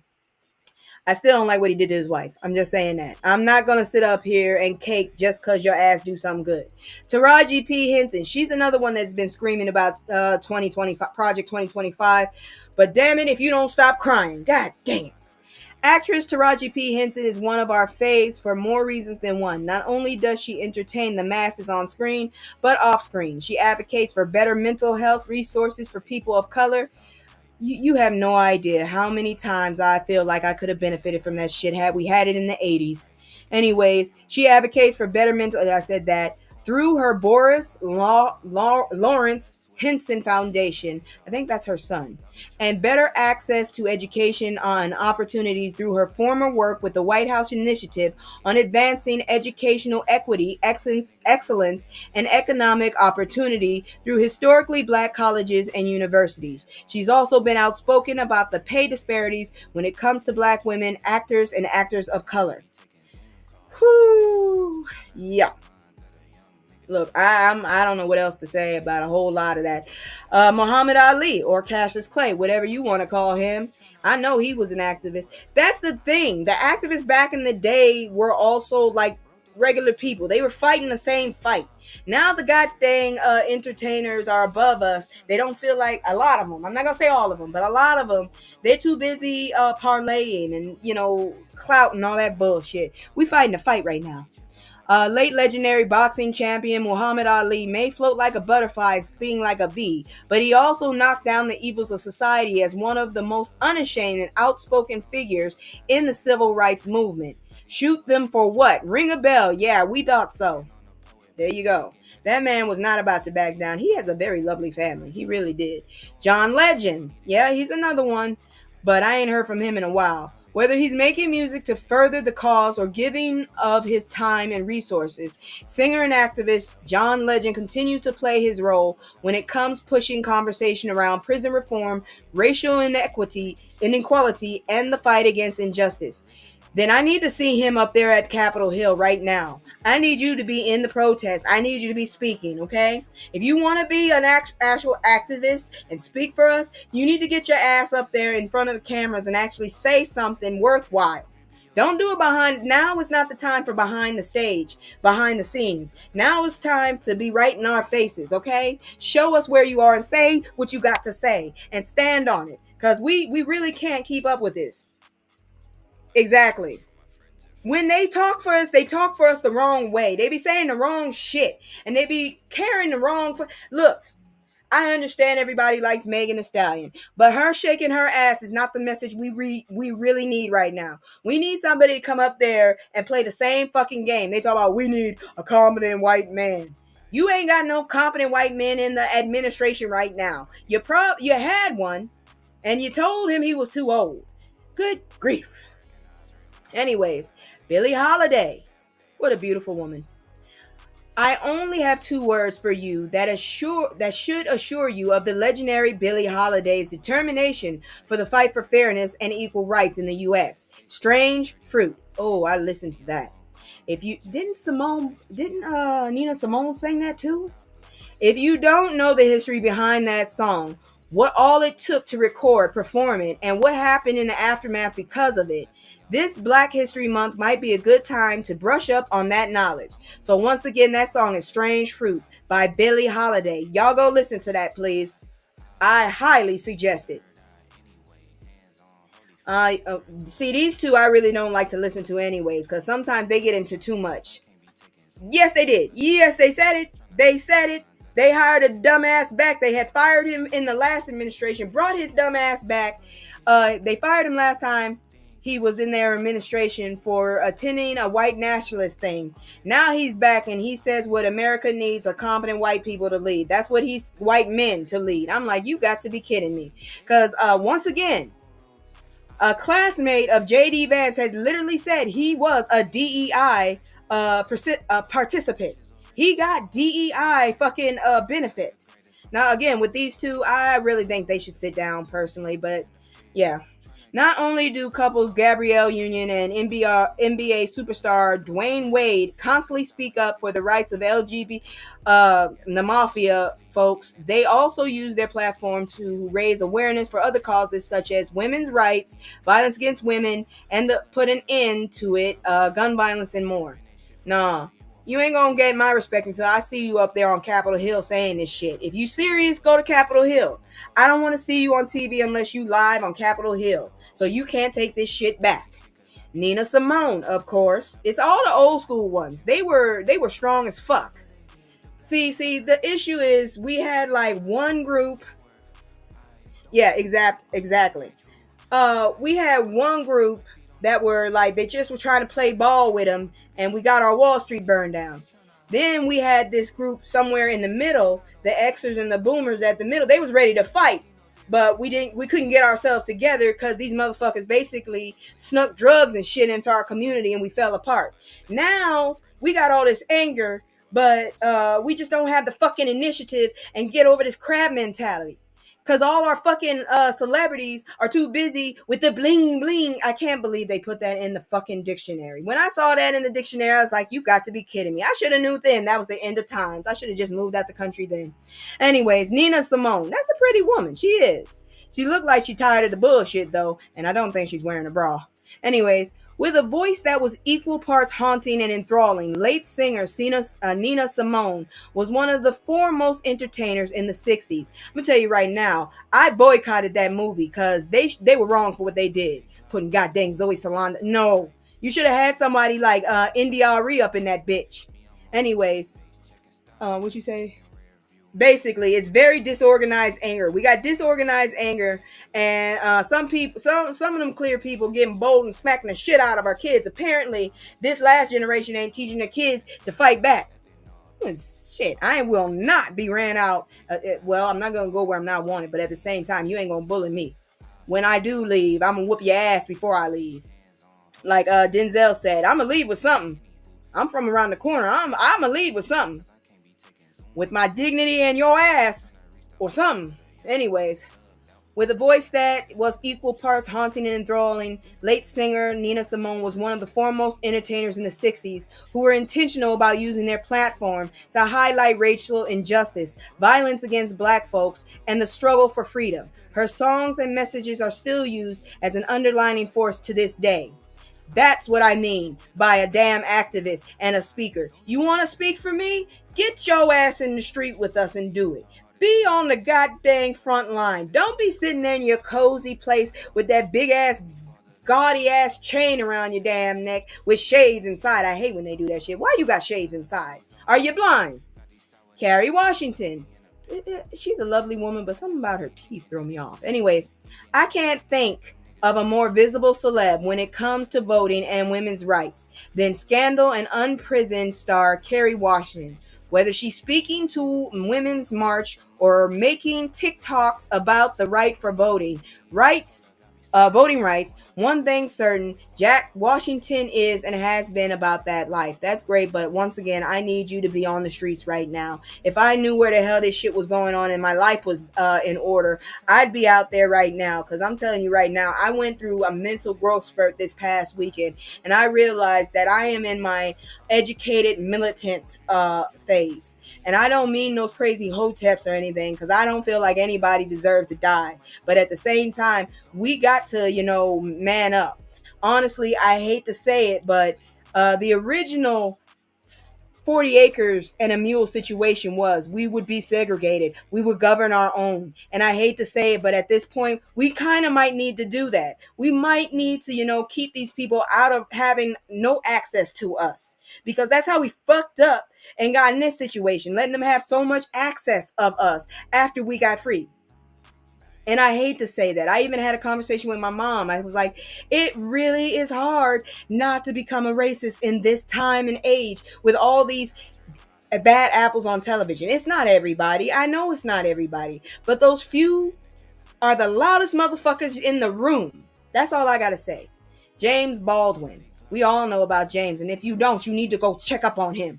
Whether you found yourself deeply engrossed in one of his many books examining the mistreatment of Black folks in America, or doing the deep dive in some of his past interviews, late author and activist James Baldwin never minced words and was always able to eloquently express the ways in which the U.S. ought to do better by its citizens. And for that, we thank him. You remember when they used to teach us we supposed to be proud of this damn country? I don't see that anymore. I don't see how you could be proud of this country anymore with this bullshit. My only problem with segregation is they will just pluck out our clusters. Much easier to do. Yeah, that's true. That is true. I mean, if we could have our own fucking land, it would be perfect. And I hate to say that. It really shouldn't be like that, because my family is so mixed up. It's a damn shame. I luckily have the brown tone, but I have a few white folks in my family. If not for white folks, my grandma wouldn't have been alive in her age, and she didn't like them. That's fucked up. But yeah. Beyonce, okay, she might say some stuff, but like I said, I need to see y'all in the streets. I need to see y'all more. I don't need to know you on tour. If you're a real activist, you really shouldn't be on tour. Okay, I'm gonna say that, and I don't care who that covers. You shouldn't be on tour at this moment. You should be on the streets. You should be like protesting, all that shit. If I fucking had the resources, I would. I'm with you. I've definitely thought that too. That's all I'm saying. Because right now we in trouble. We need to get that access away from them for a little bit till we can recoup. Because the shit they're doing, it's all aimed at Black folks when we ain't done shit. That's what's killing me. We ain't done shit, and y'all coming after us. DEI, aka trying to get rid of Black folks. The civil rights thing, trying to get rid of Black folks. Did y'all hear these motherfuckers try to erase the Black involvement in the military? And when motherfuckers found out, they had to rescind. You should have never done it. Oh Lord, they tried to get rid of the Tuskegee Airmen. I know you didn't. That damn drunk ass Hexa. Did you see him? I saw him on the news. He was drinking something brown in that glass, and they counted it. He took about 3 drinks within 15 minutes. Not 3 drinks, 6 drinks. I'm sorry. So anyways, Beyonce, lovely dress, but I still don't think I would call her a spokesperson for our race. Yeah, Bae technically does a lot of philanthropy through her Bae Good Foundation, but just like a handful of her musical predecessors outside of that, she also uses her music to send positive and pivotal messages to the masses, whether it's around police brutality, injustice, or simply taking pride in our skin and in our blackness. I understand you, ma'am, but honestly, I feel like you could probably do more. That's all I gotta say. If you want to say you're a spokesperson, I expect more. That's all I gotta say. Because in this time and age, y'all motherfuckers are parlaying and doing a hell of a lot better than us out here in the field. We gotta deal with these crazy ass people. Sipping something. I'm so sick of these people. Who are you telling? I can't believe this shit is happening. And now you got a dumbass with a dead worm in his head talking about going against fucking Antidepressants. Girl, I'm gonna end up on the street crazy as hell. You have no idea. I forgot to take my medicine twice last week, and you could look at me wrong and I'd start crying and blubbering. Ooh, no. So Michael B. Jordan, I don't think he's all that handsome. He's all right. I wouldn't go after him, but why does he have a big ass rose right there? Anyways, it would seem Black Panther and Creed 3 star Michael B. Jordan's involvement in activism was already ingrained in his thanks to his childhood rearing. But the actor turned director didn't abandon those ideals as he aged. Whether he's donating his time and resources for Lupus LA or marching in the streets, okay, I can get on with this. In support of numerous black men and women who've lost their lives to police brutality, or even portraying one of those men on screen. One thing for certain, MBJ is just as dedicated to the cause as he is a professional ascent. Well, if he's out in the streets, well, good. Then I'll back you up. But that's it for the celebrities who've been using their platform for us. I don't know what to say. Like I said, girl, it is so hard. It is really hard to be, cool with these people.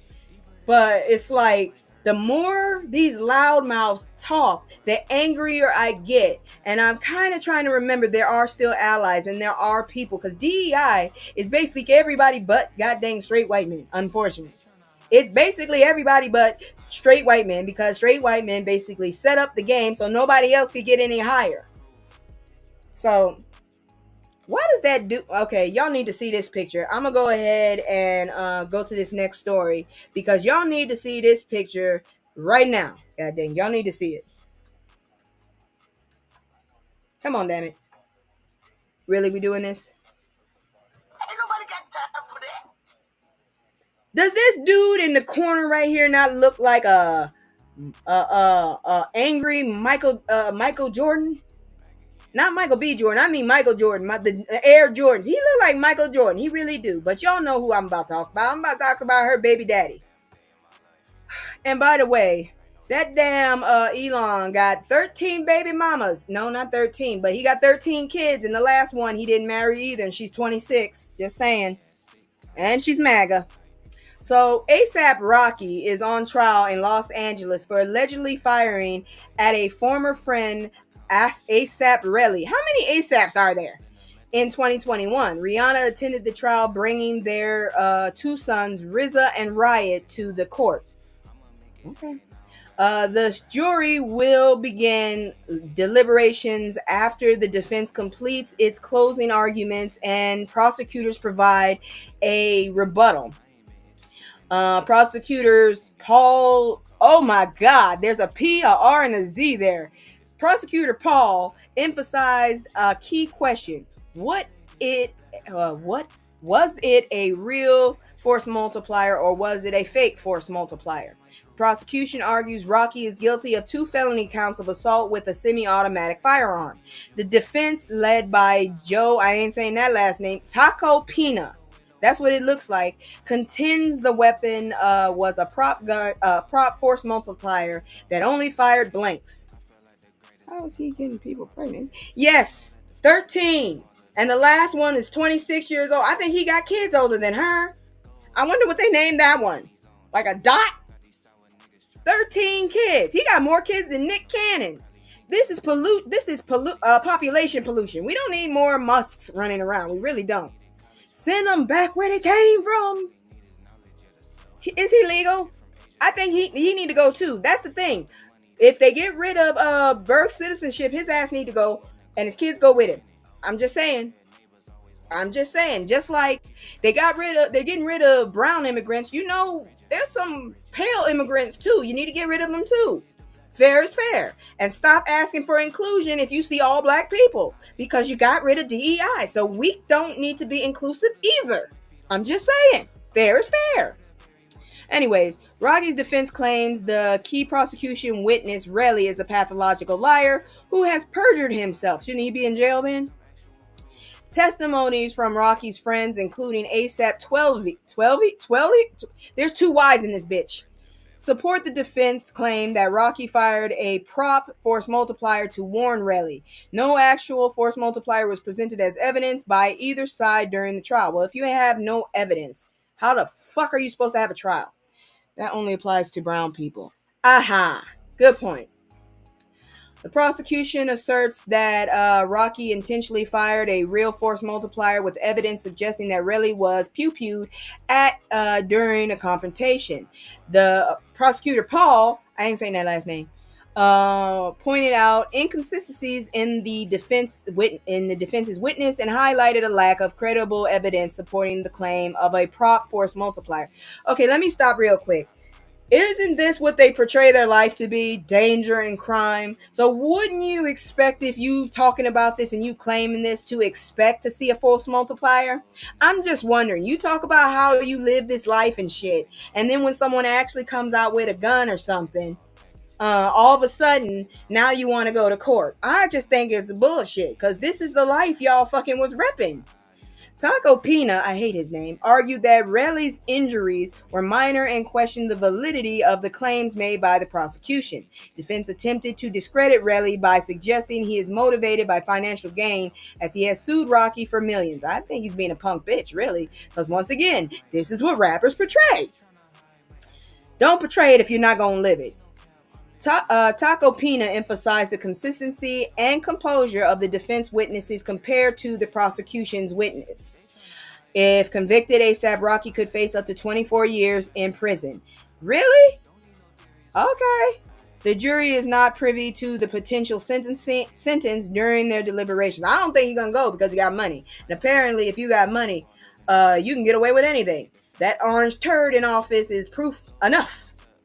But now we're going to go and look at the aftermath this asshole has caused. Because this next story is dark as fuck. So y'all get ready. I don't even know what to tell you right now, because this shit is going to get dark. I'm going to go ahead and do my commercial one more time. I don't even want to do the entrance for this, because when this shit hit in the 80s, I was nervous as fuck. And him doing what he's doing, fucking up our soft power, is scaring the shit out of me all over again. So, yeah, check out my commercial. Once again, if you like what I'm doing, like, subscribe, share on your social medias, get my name out. We hit 100, I will cam up, because some people think I'm AI. I'm not. Some people think I'm not even black. I am. Like I told you, I actually took a picture and sampled the brown from a picture of me to get this color. So don't get it twisted, damn it. All right, check this. Damn it, I hate this. You gonna play.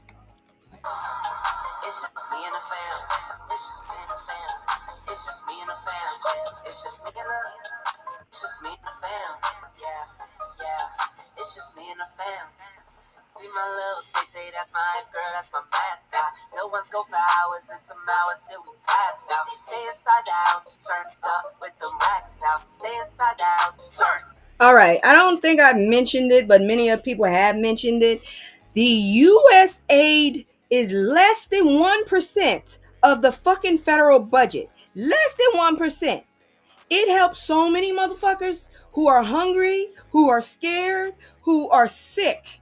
It is our soft power that is now going to a communist regime, China, okay?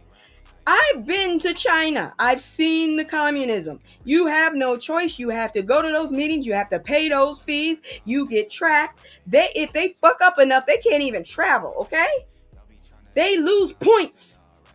So if y'all are trying to get the world to be a communist, you're doing a good damn job, because you're fucking up with the soft power. Look the fuck you did. This is what happens to the body when HIV drugs are stopped for millions of people. Look at this shit.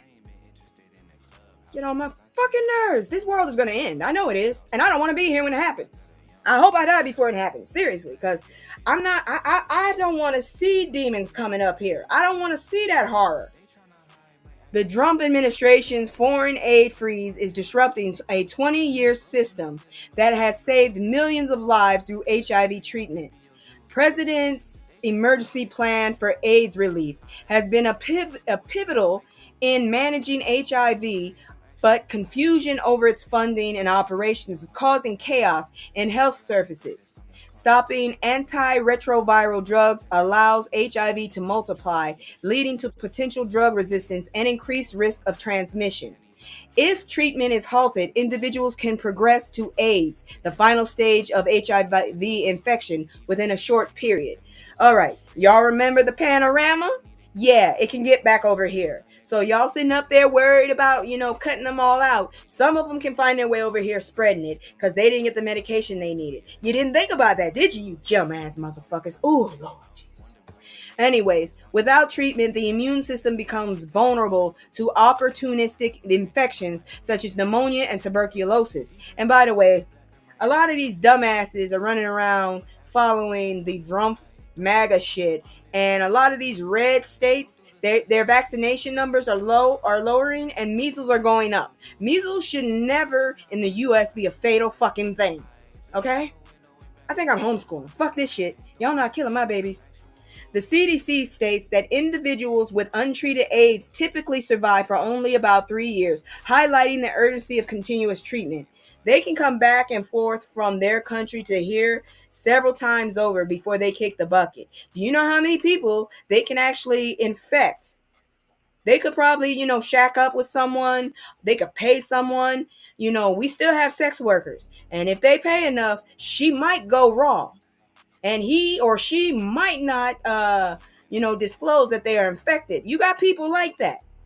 So, you're shooting yourself in the foot, not to mention you're just wrong for doing that to the people in general. The UN AIDS Agency warns that without intervention, there could be 6.3 million AIDS-related deaths over the next 5 years. The potential emergence of more resistant strains of HIV is a significant concern as treatment gaps widen. The freeze has resulted in the layoff of health workers in countries heavily reliant on U.S. funding, such as Kenya and Ethiopia. Many clinics are now unable to provide essential HIV testing and support, risking a resurgence of the epidemic. Convict Drumpf. Let me say this shit. The U.S. is not a company, and you suck at running companies. Leave us the fucking alone and go shack up with your baby daddy, Putin. Yeah, it's a nightmare. And people travel. You saw what happened with the panorama. I'm worried about the people, but I'm also worried about the fact that shit spreads and these motherfuckers are looking at it as, oh, they're over there too poor. They'll die off. No, they won't. No, the fuck they won't. They'll spread it. And it'll spread out here too. And all it's doing is spreading pain and sickness. And these assholes ain't even thinking about it. It won't get to us. Shit. How fast did that fucking panorama get to us? An estimated additional 3.4 million children could become orphans due to the fallout from interrupted HIV treatment and care services. So that goes again to community services. There's a strain right there. The situation poses a risk of reverting to the traumatic past of widespread HIV, AIDS-related deaths and suffering. I lived during that time. I was a child during that time. It was horrible. I was terrified. I wasn't even having sex and I was terrified. Shit, I never had a boyfriend at that time and I was terrified. Health experts emphasize the critical need to restore funding and support systems to prevent a public health crisis. The timeline for resolving the issues caused by the aid freeze is crucial as many affected individuals do not have the luxury of time. This motherfucker here, he ain't even considering any repercussions. He just ran in and said, we gonna change this and this and this so I can have some more money and I can give my friends more money. Motherfucker, we about to run out of money. Y'all talking about we going bankrupt. No, we about to go bankrupt because of y'all, okay? You fucking thieves. You know my fucking nerves. We need a palate cleanser again. So, what we gonna do is I'm gonna play the little commercial one last time. I know you're probably sick of it, but shit. This was a dark fucking night. And then we gonna have a palate cleanser on some crazy ass news. So check this out, and we'll be back. And if anybody wants, I'll do my little 2-minute thing and allow you, if you want, to come up on here and talk your shit. But if you get crazy, you know how I am. I might not have a moderator, but I boot motherfuckers faster than they do. It's just me and the fam. It's just me and the fam. It's just me and the fam. It's just me and the fam. Yeah. It's just me and the fam. See my say that's my girl, that's my mascot. No one's go for hours and some hours till we pass out. Stay inside the house, turned up with the racks out. Stay inside the house, turned up. Girl, yes, I need to go ahead and get me a box of masks while we talking about this shit. Let's not forget they got bird flu out there still too. And I'm taking prenatal vitamins because, I have plans of trying to have a baby. So I already have my immune system lowers because I'm not taking the vitamins like I need to. So yeah, I don't like big crowds anyways. I'm a weird person, I don't like being alone, but I also don't like big groups of people at all. Fuck no. I'm that person. I'm like, if it was a box of puppies, I'd be the puppy in the corner. I'm cool with seeing the puppies, but I don't want y'all jumping all over me. That's how I am. I'm not calling myself a bitch, so don't nobody take that. Anyways, look at this shit here. 104-year-old woman celebrates birthday by going to jail. Girl, seriously, that's what you wanted to do for your birthday? All right, lady. Whatever you say. Something wrong with this goddamn woman. I'm just sitting up here like, for real? You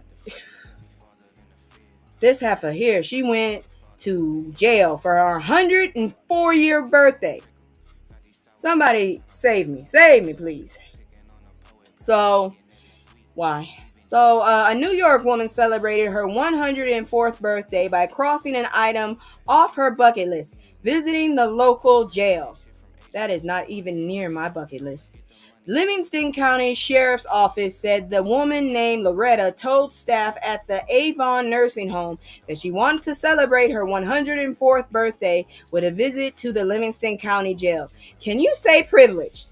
The sheriff's office agreed to the request and Loretta was treated to a tour of the lockup facility. Just fucking watch the CNBC Locked Up. Just watch that shit. The sheriff's, before her tour, we celebrated with some coffee and cake, the sheriff's office said in a Facebook post. And she told the sheriff that the secret to living a long life is to mind your own. I've been told people that. Mind your own business. That's what, I promise you, if I ever became president, that would be my fucking running campaign. Mind your own business. We need to work on America. Fuck helping everybody else for now. We can help them with the U.S. aid and shit. But right now, we got a war in this country. I think we need to hunt down all these fucking racists, really. And put them on a fucking, Avon. Yes, Avon, girl. But I need them to put all these crazy ass people, in a camp. They're not human. You don't feel like anybody deserves the same because of your skin color. You're not human. You don't need to be here. You need to be somewhere where animals are. That's what an animal is. Racists are animals. Fuckers. Anyways, the post said Loretta had a great time touring our jail facility. We are so glad that we were able to make her birthday wishes come true. Officials wrote, "Thank you for the laughs today and for being a great sport." Maybe this wasn't the best palate cleanser because I really think that's the dumbest shit to ask for your 104th birthday.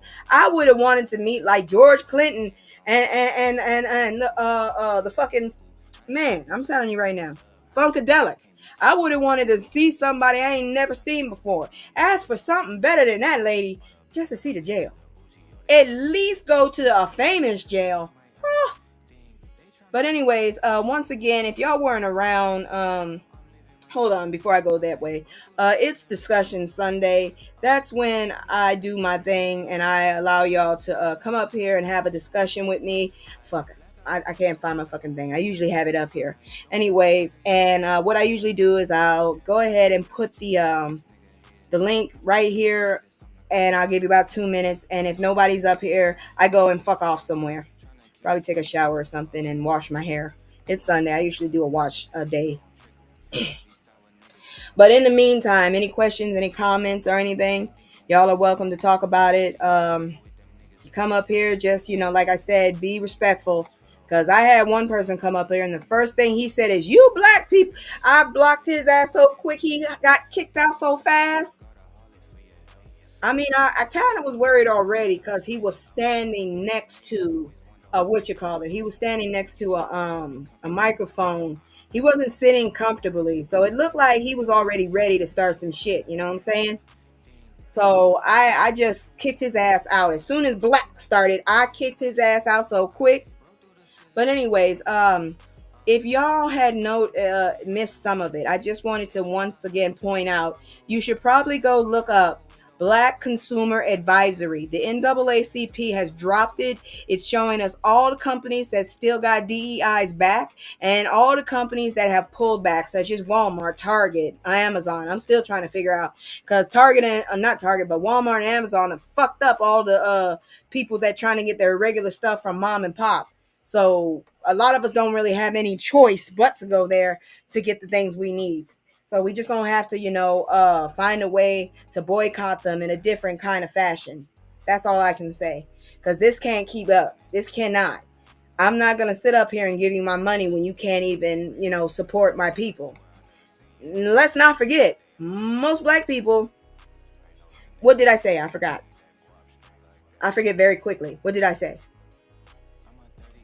But I would like to say most damn people don't seem to understand, our money is power. And y'all need to knock this shit off and stop trying to play around like we won't, put our foot on your neck like you do us.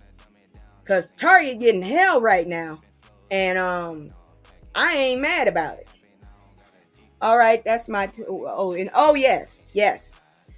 It's called the Black Consumer Advisory. If you need to connect it to NAACP, I did a story on that if you want to do the rewatch as well, because this is ridiculous. And I reported about at least one company that could go off the shelves of Sephora and stuff if DEI is taken all the way. If we don't support each other, we ain't got nobody, because we all we got. That's, I guess, the my damn phrase for this year. We all we got. So once again, if y'all are interested in getting into stuff, like I said, I joined the Voices study for Black women cancer study. And there's also Black Project 2025. They're currently building. They need extra people. Right now, it's probably going to be voluntary because this is a group of people. And we're trying to basically metaphorically rebuild, even though it still exists, Black Wall Street. Because truth be told, we're at that point now. We got enough angry motherfuckers and enough smart motherfuckers. If we can come in the middle, we can protect our asses from what's about to happen. Because you all see it. Anyways, that's my time. No one came up. Maybe eventually, if I get bigger, y'all will come up. I do get discouraged sometimes, but I'm gonna keep coming on because this is bigger than me. I can't just say I'm not gonna do it no more because people don't like me. Eventually, somebody gonna hear me. Because, like I said, I'm actually trying to bring back real woke, not the bastardized shit they talking about. I'm trying to let y'all know to stay woke. We trying to be safe, especially in this time. If they gonna bring back a lot of this bullshit, then I'm bringing back woke. And damn it, if the damn Black Panthers could get their shit together and stop being vigilantes, I'd probably join their asses too. All right, y'all. I love y'all. If you have any suggestions, as always, you know what to do. If you just want to say hi in the comments. I always answer. You'll get a heart or actually me saying something. I'm a real person. I actually have a life, so I'm not too busy. Well, I don't have a life. But anyways, that's it. Thank y'all so much. And I got your back. So good night. I can't stay. No, I always gotta go. Leaving house to stay home with my soul. On the road, I can't stay. No, I always gotta go. Leaving house to stay home with my soul.